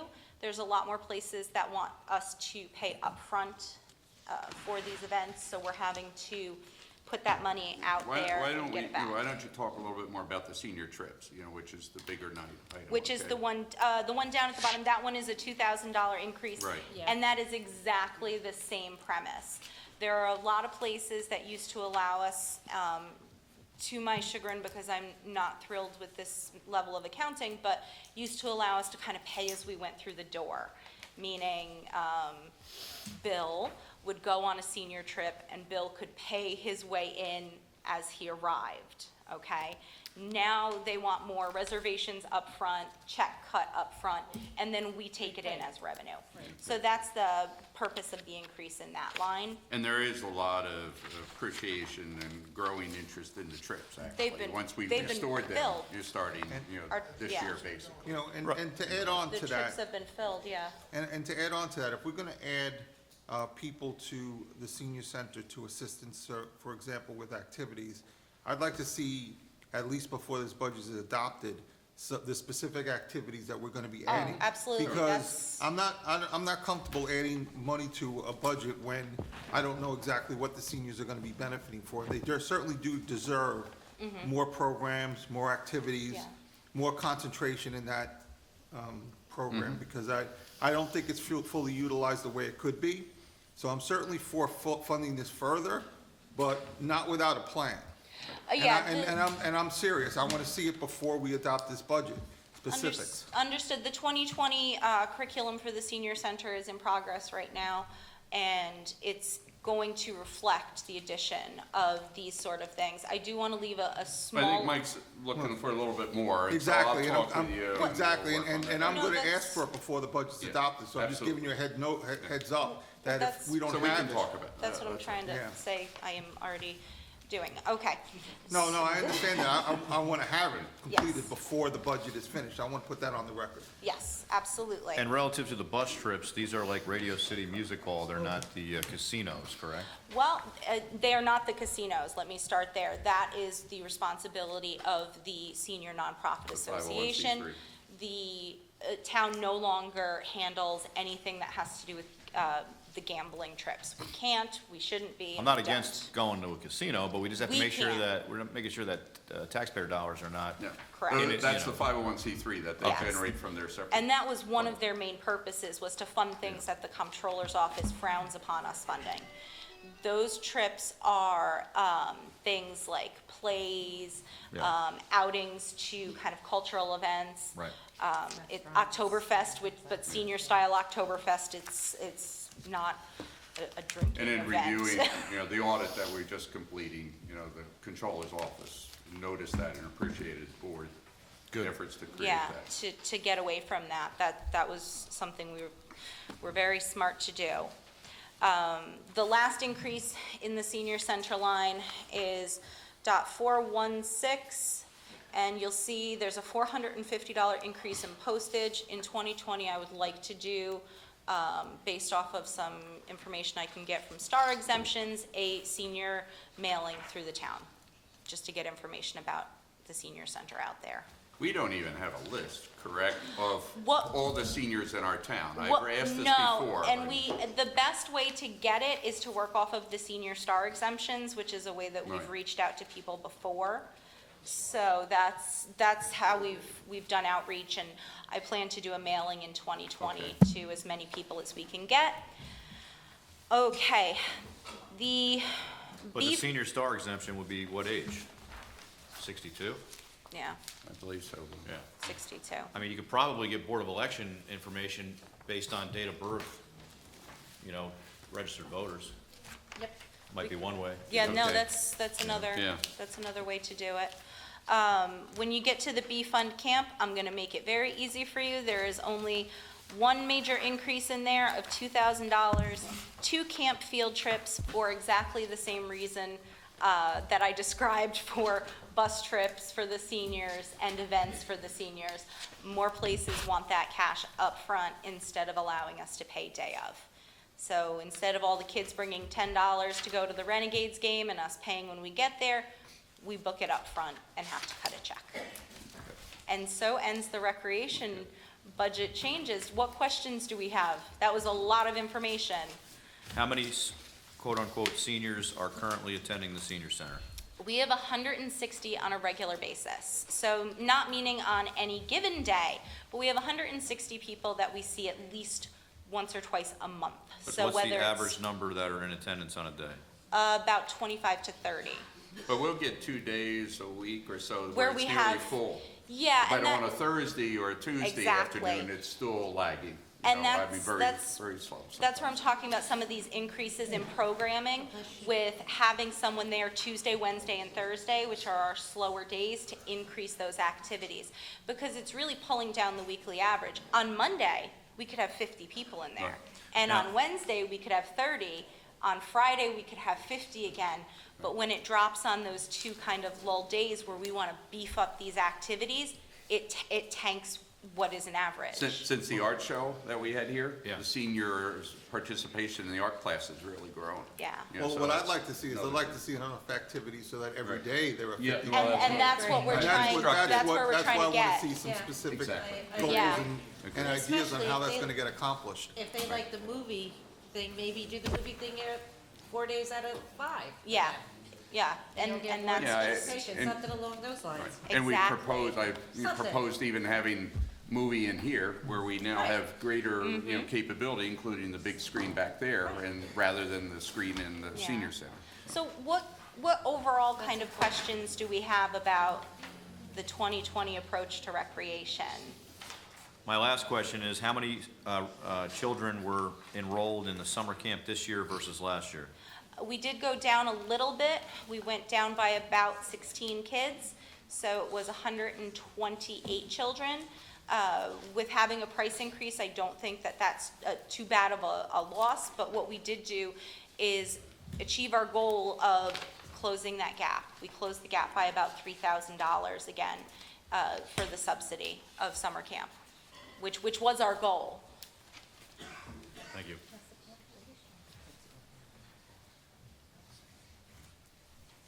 Okay, thank you. Anything else, folks? No, I think we Okay. need to take a look Thank at you. this a Yeah, little bit we'll more. look some more, and thanks, Jessica. Thank Whether or Very not good. the structure works. Okay, All right, thank you. Barbara, you're next, please. I'll be back for park rules. Yeah, I No, know. come on, ask her a ton of questions. I don't have that many.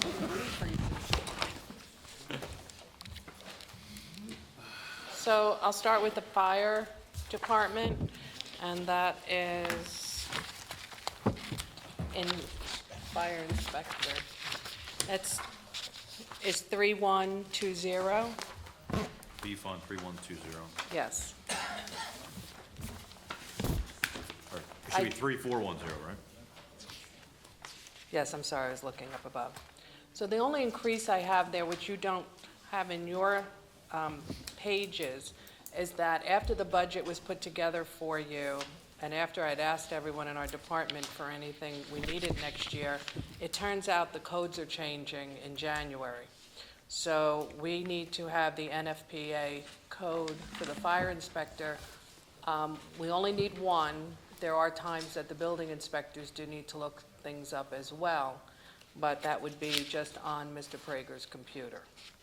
So that is a $1,600 increase to line 3410.406B, which is, it's a new line amount, 406B, which is the fire code on CD annual. So right now, there's a $300 budget for other CDs that we get, and it would be an addition of $1,600 for a total of $1,900 now in that line. So that's the NFPA? Yes. Okay, So that's going to be a $1,900. okay.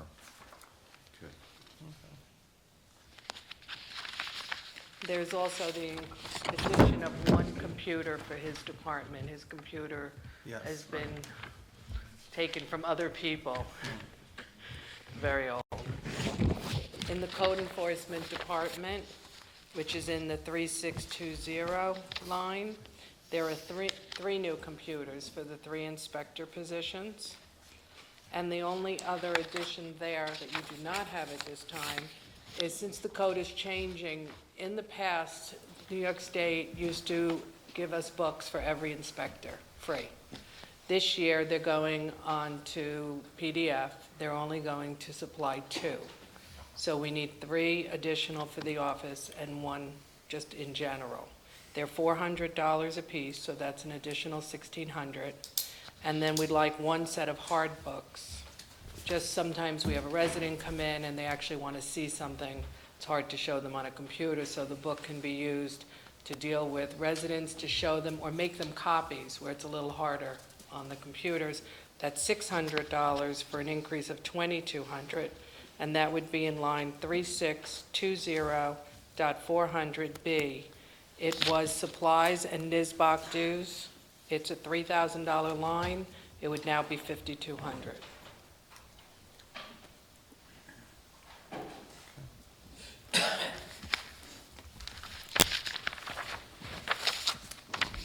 There are no changes to the ZBA. They're minimal in the ZBA line. Most of it's increased in training dollars. Same thing with the planning, which is my department. I added the line of a deputy zoning administrator. My reasoning for that is, well, Bill, I am a senior citizen, according to tonight. Not according to me. So I put that for a lot of things. My job has gone into a lot of different directions besides zoning. And so it would be helpful to have some help. But also, the type of job I have is not something some can learn. So I'm just thinking ahead to have somebody learning over the next few years probably would be very helpful for the department and for the town going forward. Now, my understanding is that we have 1 less building inspector. Is that correct? Right now, Tony Right. had resigned. We still have that line in the budget. We're waiting for the new list to come out. We had exhausted the standing deputy building list, and there's a new list that should be available the next 30 days. Well, again, my personal opinion is we need to have a conversation about reorganizing this department. There are issues, not with your division, but there are issues in this department that need to be addressed. And I'm hearing it from multiple sources, you know, we have an individual that's exited and gone to another town, which is, you know, wasn't part of the plan, in my opinion. We weren't supposed to be losing this person. So there are things that need to be addressed. So before I approve anything in this part of the budget, I'd like to have that conversation with the town board and discuss how we're going to better operate this department. Yeah, no, I agree. I think there are a number of departments I think we certainly need to discuss before we finalize any budget. Oh, I totally agree. And building is not the only one. No, I agree. But thank you, Barb. So other than those, were there any other questions on any of the other lines? No, and thank you for the job that you do. I mean, I do appreciate all that you do. I know that, you know, anytime I need to have somebody reach out to a resident, you're there, and I do appreciate it. Thank you. Barbara, how are we on the revenue side compared for budgeted versus? So I'm not sure, are these numbers actually accurate on the revenue side? I think we're always a little behind. Yeah, but that's expenditure. Right, no, but on the revenues, because I think we're doing very well so far this year. Our department collectively, if we add it every year, we always seem to go and exceed what was budgeted Right. Good. in revenues. That is good news. That's a good news. That's a good thing. Thank you. I mean, just an example in 2018, they had a budget of 260 on building permits. They collected 435,000 from 260,000. So that's just an example. Right. That was building permits? Yeah. Yes, B2590. Right, that, I see from the actual 2018, I'm hoping that we're going to be superseding the anticipated revenue for this year. I believe so. We have been consistently busy, where normally our department really picks up at the end of April, and by September, we're still busy, but not at a manic pace, and that hasn't stopped. And it went right through last winter, through the spring, and right now, with one building inspector missing, we're really scrounging to get, you know, the work done. So we're really busy. The safety inspection fees are the 1203s, is that correct? Yes. That's 1560.0B. Yes, correct. I know that we went for a short time without a fire inspector, and, you know, my question would be, you know, with a part-time fire inspector, you know, do we have enough personnel to fully handle the 1203 obligations on an annual basis? That's something we should look at, because right now the revenue is not going to meet the anticipated expectation. If I may say so, more so than that, to have somebody part-time, there's only so many hours between the paperwork, the investigation, the inspection for 1203s. And we have a lot of properties that need to be looked at and, you know, inspected on a yearly basis. Yeah. So I think that's something that we really need to look at in a numbers bracket to see that physically, part-time, can that be done? I don't believe it can be. So, It might be something we need to look at, you know, do we need another part-time person in that capacity? Is that where we want to go? My other question relative to permits, who handles the filming permits for, you know, the HBO movie? Is that handled in your office? it was always handled by the fire inspector. Actually, the permit was only created about 5 years ago. Filming, for the most part, is increasing just in the last few years locally. So, you know, we obviously had a pretty significant portion of that, that series filmed right here in the town, which is fine, but it might be a good time to take a look at our permitting process for filming, since we're seeing a significant increase in filming in the Hudson Valley. And I think after this HBO production is totally complete. I think we're gonna see more filming, and I'd rather be in a position where we're, you know, if it's a large production like the Mark Ruffalo production, Right. you know, that may be a different permitting process than the small production that was done at Robinson Exactly. Lane, right?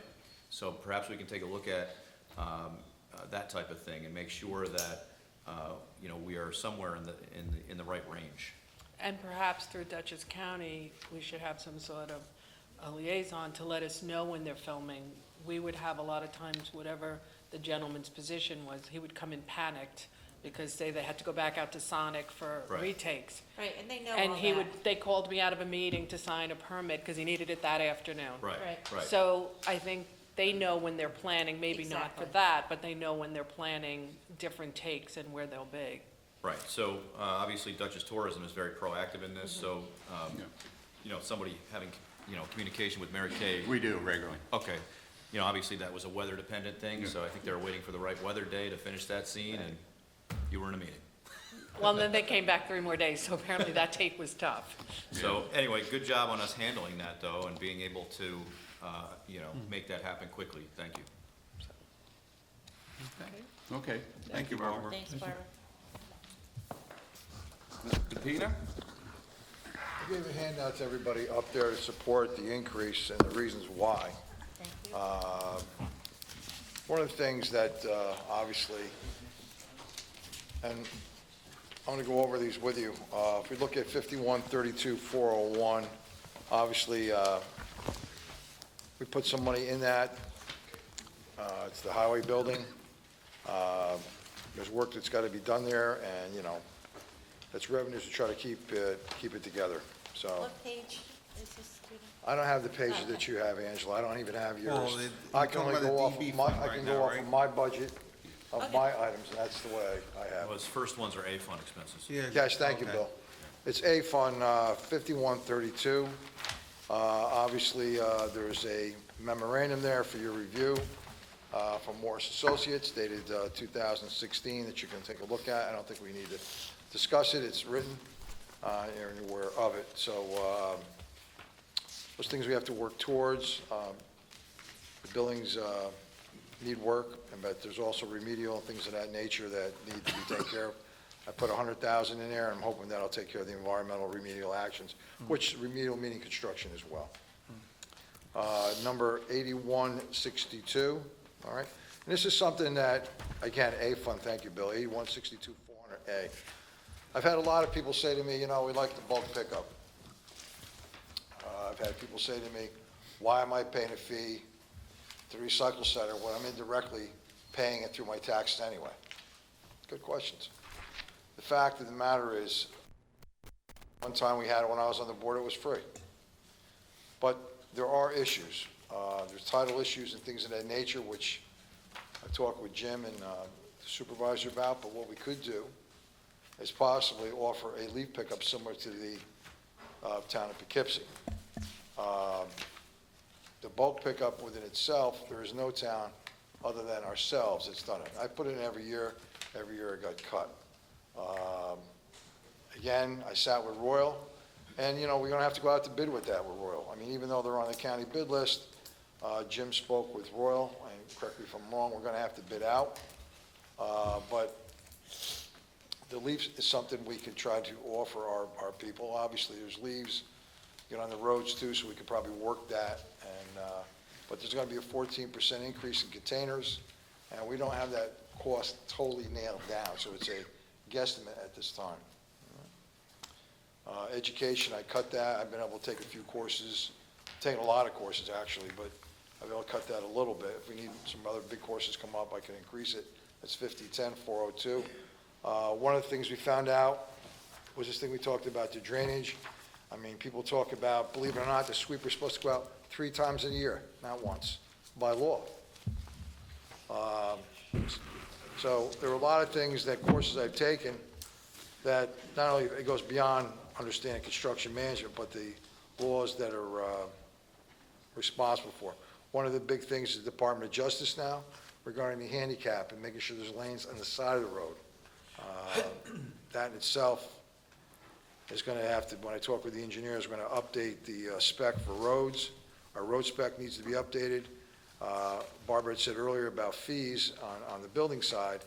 There's a series of fees and permits that I'm going to be talking to Jim about. Just give you an example, a block party, I'm sure Bill can relate to it. You have to make sure the emergency vehicle's going through, but you need a permit for a block party. Boring under the road, we pave these roads, utility companies come in, what do you mean we can't open cut? No, you're not open cut, you're breaking the road up again. I want you to bore under, there's a boring fee. The supervisor had the same thing down there off of Wheeler about putting telephone poles in Central Hudson, or the utility company. We have a right to charge a fee and approve where they're gonna put them. That's not the way it was always done here before. So I'm looking at a fee schedule to bring revenue in, even though it's not being shown as an income, that's something that I'm working with our attorney on. The DB 5140, the recycle center, there was a memorandum that they've reduced the highway workers up there, and there's also concern whether they should be there on Wednesdays, and we should have other people running it so we can do more work on the roads itself, especially with title. So I'm hoping to get some revenue there for the other 3 people that were promised to try to help us with that.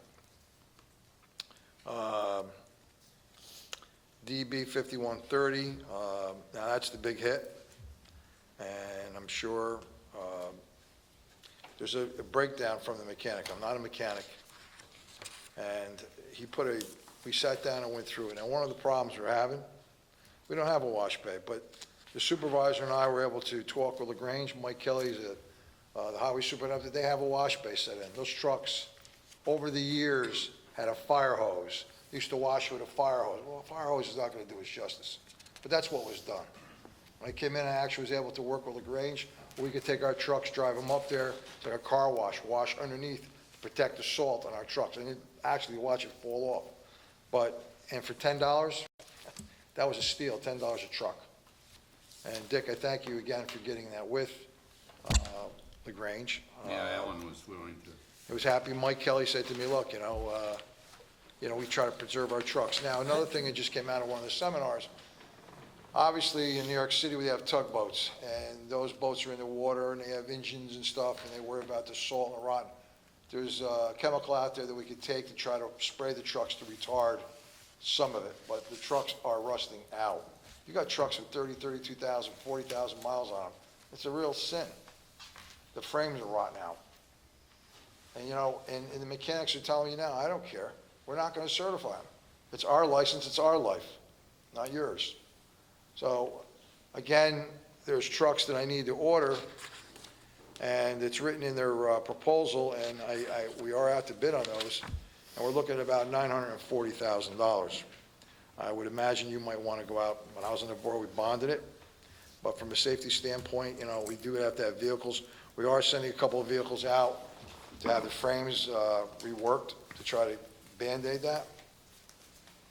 So I think the way that Frederick and I had worked up the budget, that it was the intention that we would be looking at bonding rather than Of putting course. straight here. That's why I Because if threw you it- had to take that 940 and put it in here, it results in a huge. Well, it does. That's why in my memo, I said, I'm sure you want to bond it, but I need to call it to your attention. What's the 940 for again? The 940,000 bill, and if you look inside the paper there, our front-end loader is going now. When I got here, it was put out, Bill, it's the second page. Bill, second page there. I see it now. The loader, okay. That's so- a capital purchase. Yeah, right. Yeah, Bill, the loader itself, when I got here, it was put out, supposed to go out to auction. John George and the other mechanic actually took it apart. I walked in the garage, there was pieces all over the place, and I said, what are you doing? So you can't buy the parts. But what is this stuff on the floor? Well, we broke it apart and tried to find what parts we can. We'll put them all back together, and you know something? It saved us a lot of money for 3 years, because that was slated to go. But it's coming to its end, and we have another loader up there, but the loader is the first line of defense, loading, and we use it all the time. Caterpillar gave us a great deal. It's about $188,000. And then we have a four-wheel drive truck and two-wheel drive dump trucks with plows on them. The price is reflected there, the two small trucks. That's what it comes out to. So I do agree with the bonding, and I thank you for that, but You know, again, not to belabor the point, but, you know, the garage up there, I know we've looked at alternative sites and looked at things, but we're trying to protect it. But the big thing now is, since last year, we're able to wash the trucks underneath and try to preserve them a little more. That's what been the history here. And I tried to provide you with backup with everything that I've asked you with, and you can take a look at that. How much salt do we have right now? Bill, I've taken a few truckloads, I can't give an exact what it is, but we're loading salt in right now in my budget. And if you take a look at with the county, I have salt in my budget line. But that's for this right now coming in. But what's the volume, you know, I probably, you know, do you have a way, you know, to measure it, Vinnie? Well, yeah, I gotta What- measure by the trucks coming in. I didn't count all the trucks coming in, but I have the tickets up there, we'd have to count. I can't give you a definitive number right now, but I gotta be very honest with you. Last year, with the temperature, matter of fact, we'll go back to that. The governor cut out the extreme weather money for us. Then at the last minute, they put it back in. Why? Because we have the thaw and effect that we've been having. It's been disrupting the roads, but in the evening hours, it could be 50 today, and then tonight it dropped down 8, 10 degrees, and I gotta get salt trucks out. And black ice is what kills, not snow. And black ice has been a real problem. And we have to put the salt down. I'm just happy to say that, I will tell you, and I'm not pointing fingers because I have a great relationship with, well, they had 7 accidents. We constantly get accidents all the time over there on the Hamburg Road going down. And you know what? I put a little extra out of it, but I'd rather side on safety than worry about a lawsuit and somebody dying. Well, it's a county road, though. Well, Bill, I have to tell you, when you had that problem on the eastern back there, I was plowing open the county roads up because they couldn't. And we were putting our material down. I guess I was supposed to back charge them to get the material back, that I didn't. But, I just, you know, every year I bring this up because we're spending millions and millions of dollars in salt. I mean, Bill, if to you me, look at the it's salt, way- if you to look me- at the salt history, Bill, it's pretty static. I wouldn't say that. The actual for 2018 is $634,000. Hold on. So it doesn't add up to me still. I say this every year. I don't understand why we're spending so much money on salt. I don't know where it's going. And I really would like to see some sort of an analysis done, because if you compare other towns that have less roads than we do, okay, or I should say more roads than we do, they're spending less money on salt.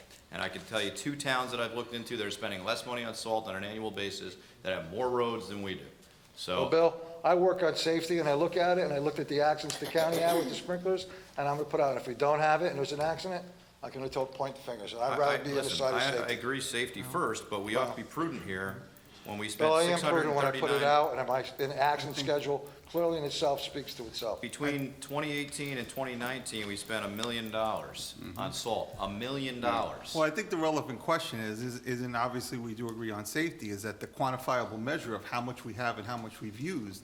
And I don't think we get an answer to that, and that creates this type of ambiguity. Well, I'll tell you exactly, I I mean, gave you there's the gotta be a last way to time. measure it. Well, I don't- there's a best practice formula that I can't seem to get from anyone. Well, Bill, I'll tell you what, I can give you what's in the barn and how much we use when the trucks go out, but I have to tell you something. Some areas in this town, you know, and they'll tell you something from Cornell, is the fact of the matter is there's different elevations and different shades and different else. Some needs more application than others. It's not a direct science that we just put it on an even. No, we're not questioning that. We're asking a quantifiable measure of how much we have and how much we've used. But can you I mean, we're not quantifying the fact that it's needed in certain instances. We all agree with that. I Mike, guess- can you quantify the weather every night, every time it goes out? No. The salt is a quantifiable measure. You either have it or you don't. There's no way you can measure it, how much you've used and how much you have. I'm just asking the question And I'm because gonna, it sounds to me as if there's gotta be I'm gonna some answer your type question. of When I standard. sat up there in the board, Grand Marine Salt didn't have any. We couldn't get it. Well, but think about it this way. When you order it, you order a certain quantifiable measure, right? I order- So you know how much you I have. order 5,000 tons. 4 to 5,000 tons is what I And then order. I'm just asking the question, listen, I'm not an expert when it comes to these matters, but I just find that there's And you gotta know- be a way that we can measure how much you've by- used and how much we And by have. the way, just so you know, okay, I'm gonna go back to it. If you go Why is back, that not, that is irrelevant, because that's relevant, Wait. because that's how you budget. wait, You- wait, if you look at there's also something there, an inherent fact we're not taking into consideration, is the cost of salt. You're talking about dollars. I'm talking about tons. So when you go back and look, I'm buying salt right now which the county put together, because OSG is charging more if you go through the state. If you look at the agreement here, we're buying salt for, I had it on here somewhere. No, but see, Mr. Bettina, we're not questioning that. We're just asking, we want to know how much we have. I mean, that's a separate question. To your point, Mike, Yeah. I believe we've looked at that in the past with Frederick. I know there's been storm events that were considered to be disasters. And I know we've, gotten data, because I know Frederick has put in for it. So in the past, we have looked at how much salt was used for a particular storm or a particular series of days. Hold on. I mean, basically what you would do is have. Yeah, I think that's all that the the councilman lo- is asking you know, for. The number of loaders or. Yeah, I think things it like just that. go back and quantify it if we can, but my bigger question, Vinnie, is, and it's somewhat based on what Bill said, how much do you have now? Are we gonna need any more through the end? I know I the think we're storms is gonna be fine. unpredictable, Listen, but look, are we at 600,000 again? Wait, or I'm just bringing in salt now from this year's budget. Okay, But I have to, if you look at the county, I have to order ahead. And what's sad about it is the county says to me, sorry, you gotta tell us what you want. We don't care what your town has. If you don't buy in now, you're not getting it.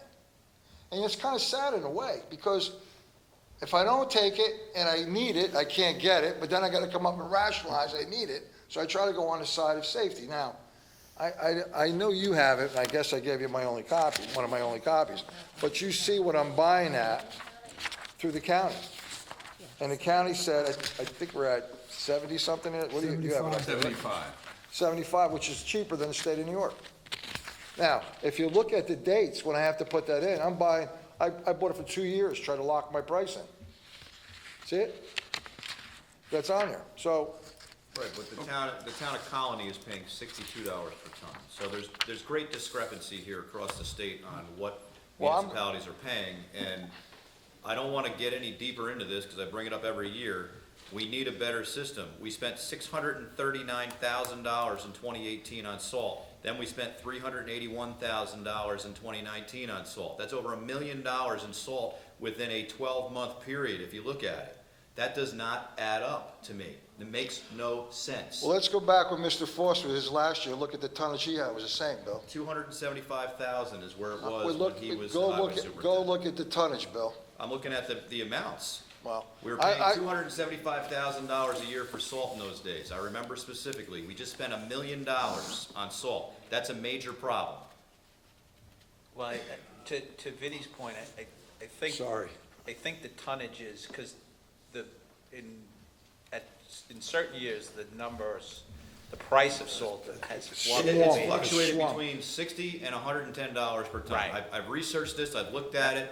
I'm not putting blame on anyone specifically. I just don't think we're doing this properly. No, and the Okay, well, way to, let's, look at, Vinnie, come back and let's see what numbers we That's can fine. pull I need- together just so we can have it to I need review. 4,500 tons, and if I don't have it, and it's going out there, and there's an accident, I'll just remember and let you know. Yeah, but that's a bad argument. It is not a Because bad you don't argument, know Bill, how much because you have. the weather changes, Bill. You don't know how much you have on hand. So how can you know that you need I that do much? know what I have on hand, Okay, Bill, I just okay, can't tell you tonight, Well- because I look at the tickets, otherwise I'll tell you Okay, exactly what I got. come back to us, Vinnie, with And I'll what you give, have I'll on write, hand. just Yeah. like the memos I've given you, I'll put it in writing, so there's no Okay, conjecture. yeah. What has happened previously is we will establish a budget line. I know. And then it is totally spent. So if we give 385,000, they're gonna spend 381,993, which is what happened. Understand. But the year before that, when there was 275,000 that was assigned, 640,000 was I spent. understand. So when we look at something that can bust the budget, Right. this is something that can Well, bust that's the why budget. we need, I agree, See, we the- need to get some more data, and Vinnie will pull the it other together. thing that happens with salt is because of the timing of the salt Hold on. contracts, because we've done this in the past, is that the salt contracts typically run from September to August. And the budget cycle necessarily runs from January to December. So a lot of times, if the salt price goes up in September, we wind up buying a lot of salt in August. Right. We've done that a couple of years. We've been through this. So we've shifted, Look at 2012, okay? shifted When I was on the that board, number. 350,000 in 2012. I tried to give you a history. so. Right. Right, 2012, look at the thing in the back over there when I ordered salt. Graham had 350,000, not a problem. But that was 2012, and costs have changed since then. Right, but what we need to understand here is not necessarily, what we paid, but what the best process is. I've been vocal about this previously. Best process in what way, Bill? The other issue, because the issue is this, if we don't know how much we have on hand and we buy a certain amount of Bill- salt, and now we can't accept it all, then it has to be stored at a remote location, which we have to end up paying to have it stored, because we can't bring it on board. So we need to look at, does it make sense to be spending this much money up front on salt? And that's why all the towns do it, because you can't, what happens is you need to buy, and there is a storage fee, because you're anticipating use it for bad weather. So if I could predict the weather and tell you what exactly it was, I sure as heck wouldn't be here. There are- And neither would anybody else. Okay, There are we're not gonna get algorithms. anywhere. There Yeah, are- I think Listen, we understand the issue. I gotta Let's try to get get back you and exactly get what's in some there. more numbers, But okay? Then typically, we'll- I'm trying to follow what's Yeah. been history. Then in the we'll look past. at it again, but you understand the issue. I absolutely understand. So. Remember, I let's- sat up there for 20 years, so I quite understand the other side of Okay, it. okay, okay. Yeah, Okay, but Bill so- has a point, and I think we need to. And I think just I have a look at the point too in numbers. safety Yeah, also. so let's look at the numbers. Because some in time. towns have the metering in there, and you know what happens? They put down a meter so much, and they can't get Okay. enough down. And I tell you, we experienced the accidents on Hackensack Road. I sat there and watched them. That Okay. was last year. Yeah. Okay. But that's And a I- and county I- road, And those are all documented as not a well. town road. That's still our. Right, but he's referenced two roads that are not town roads, though. Yeah, but I'm out there trying to help out on a county where they're trying to hold back on their salt. Yeah. That's all I'm saying. Okay, Thank you. let's move on. Yeah. Any other item, Benny? I don't on the have any, budget? any other Okay. items. I do want to tell you that the state of New York did give us back money on the extreme weather because of the thawing and the freezing. A lot of us went up there and lobbied, and when the Cornell went and looked at the temperature drops across the state, the governor's office said, yes, you're right, there's been maybe less snow, but a lot more freezing weather, and that's an issue. And just one unrelated question. I know that Gold Road has been started. Do we have an idea of when that's gonna be completed? Well, Mike, the weatherman, like I told you, I wouldn't be here if I was the weatherman. But Mike, no, I'm elected just like you. Let me I tell you know, what's going on. just give me an estimate. I that's all. hope to, because I tell you something, as I'm sitting here, I'm watching the contractor, and I said, "This is not acceptable." He goes, "Vince, tomorrow, what we're gonna do is do what's called true and leveling." I know this was never done before I got here, but I was partners at Alexander. We're the biggest excavating blacktop. We owned our blacktop plants. So I don't wanna hear about history. We true and level, what we're gonna do is send a machine out in the areas to try to balance out, because we mill it. And the milling wasn't something that was done here. That's why we put layer after layer, you just go ka-chunk, ka-chunk, and hit the hole. We try to eliminate that. Now, what's gonna happen is, Thursday and Friday, I was told, because I just got the thing with the weather, he goes, "Well, Vince, it's gonna rain tomorrow." I understand it's gonna rain tomorrow. So Thursday and Friday, but Monday, Michael, will be paved. Okay. But Thursday and Friday, we're gonna give it a hell of a shot, and then tomorrow, we're gonna true and level, which means we're gonna try to level out the areas that, on those roads with that. Okay, understood. Best efforts is all we'd ever ask for. Now, the other thing is, I've got people upset with me over on Hackensack Heights, the cul-de-sac that's over there. And I tried to explain to them, there's only so much money, and there's only so much we can do. We got roads going back, the supervisor knows, back to circa 1990 that weren't maintained or blacktop. So we're trying to catch up, and I do want to thank this board for putting the blacktop out, this administration last few times. Okay, thank you. Okay, thank you. Thank you. Thank you. Vincent, just one thing. Is this a delivered price on the salt? I'm sorry, Is I'm that a sorry. delivered price? on the Yes. salt? Just to, Frederick, what's the number for, is it for culverts or drainage? What's the numbers that are in the budget? It should be right below where he's talking, right? I didn't hear what you said. It's in the I think section where the right weeds above. are, right? It's like 51, Oh. or is it a separate, do we have a separate line for culverts? Now, where does that come out of? It doesn't come out of that section. The 51, we take our, right here. It's probably in the, Grits and sand, snow, no. 51, 10, no, 4, it's 3. above snow, what's, We take, it's right in here. We take out of, it's actually drainage culverts and stuff, we're taking it out of here. I don't, what is it? It's 5110 403 DB.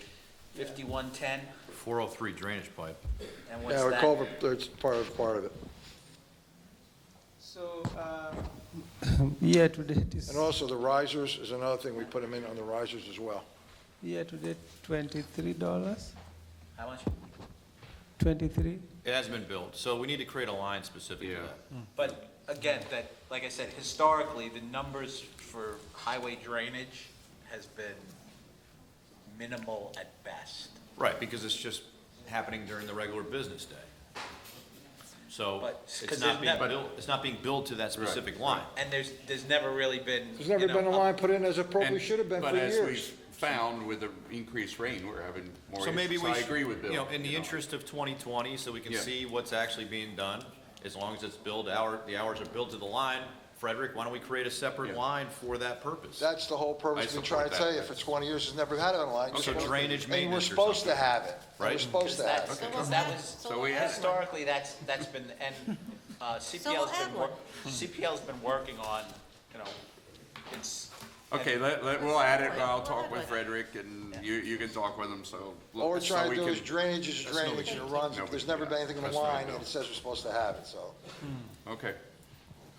Okay, Thank you. let's, Thank you. So I'll, Thank you. I'll move that Thank we take a 5-minute recess, if that's okay. yeah, that's fine, because Yeah, sure. take a break. All right. Oh, by the Yeah. way, 3 hours is just a real long time. quick, like, I'm just gonna let you know, there are gonna be a few roads, we're gonna do what's called on the edge of the roads, we haven't done it. We're gonna put the lines out there, the fog lines on the edges. Oh, that's Thank good. you. The maps that we've had, Okay. that they haven't done them, but I think there's a few roads that could really Appreciate use it. them. There's a All right, so motion, and move- second to take, Second. okay, all in favor? Aye. Nays or abstentions? Motion passed. I didn't want to get more.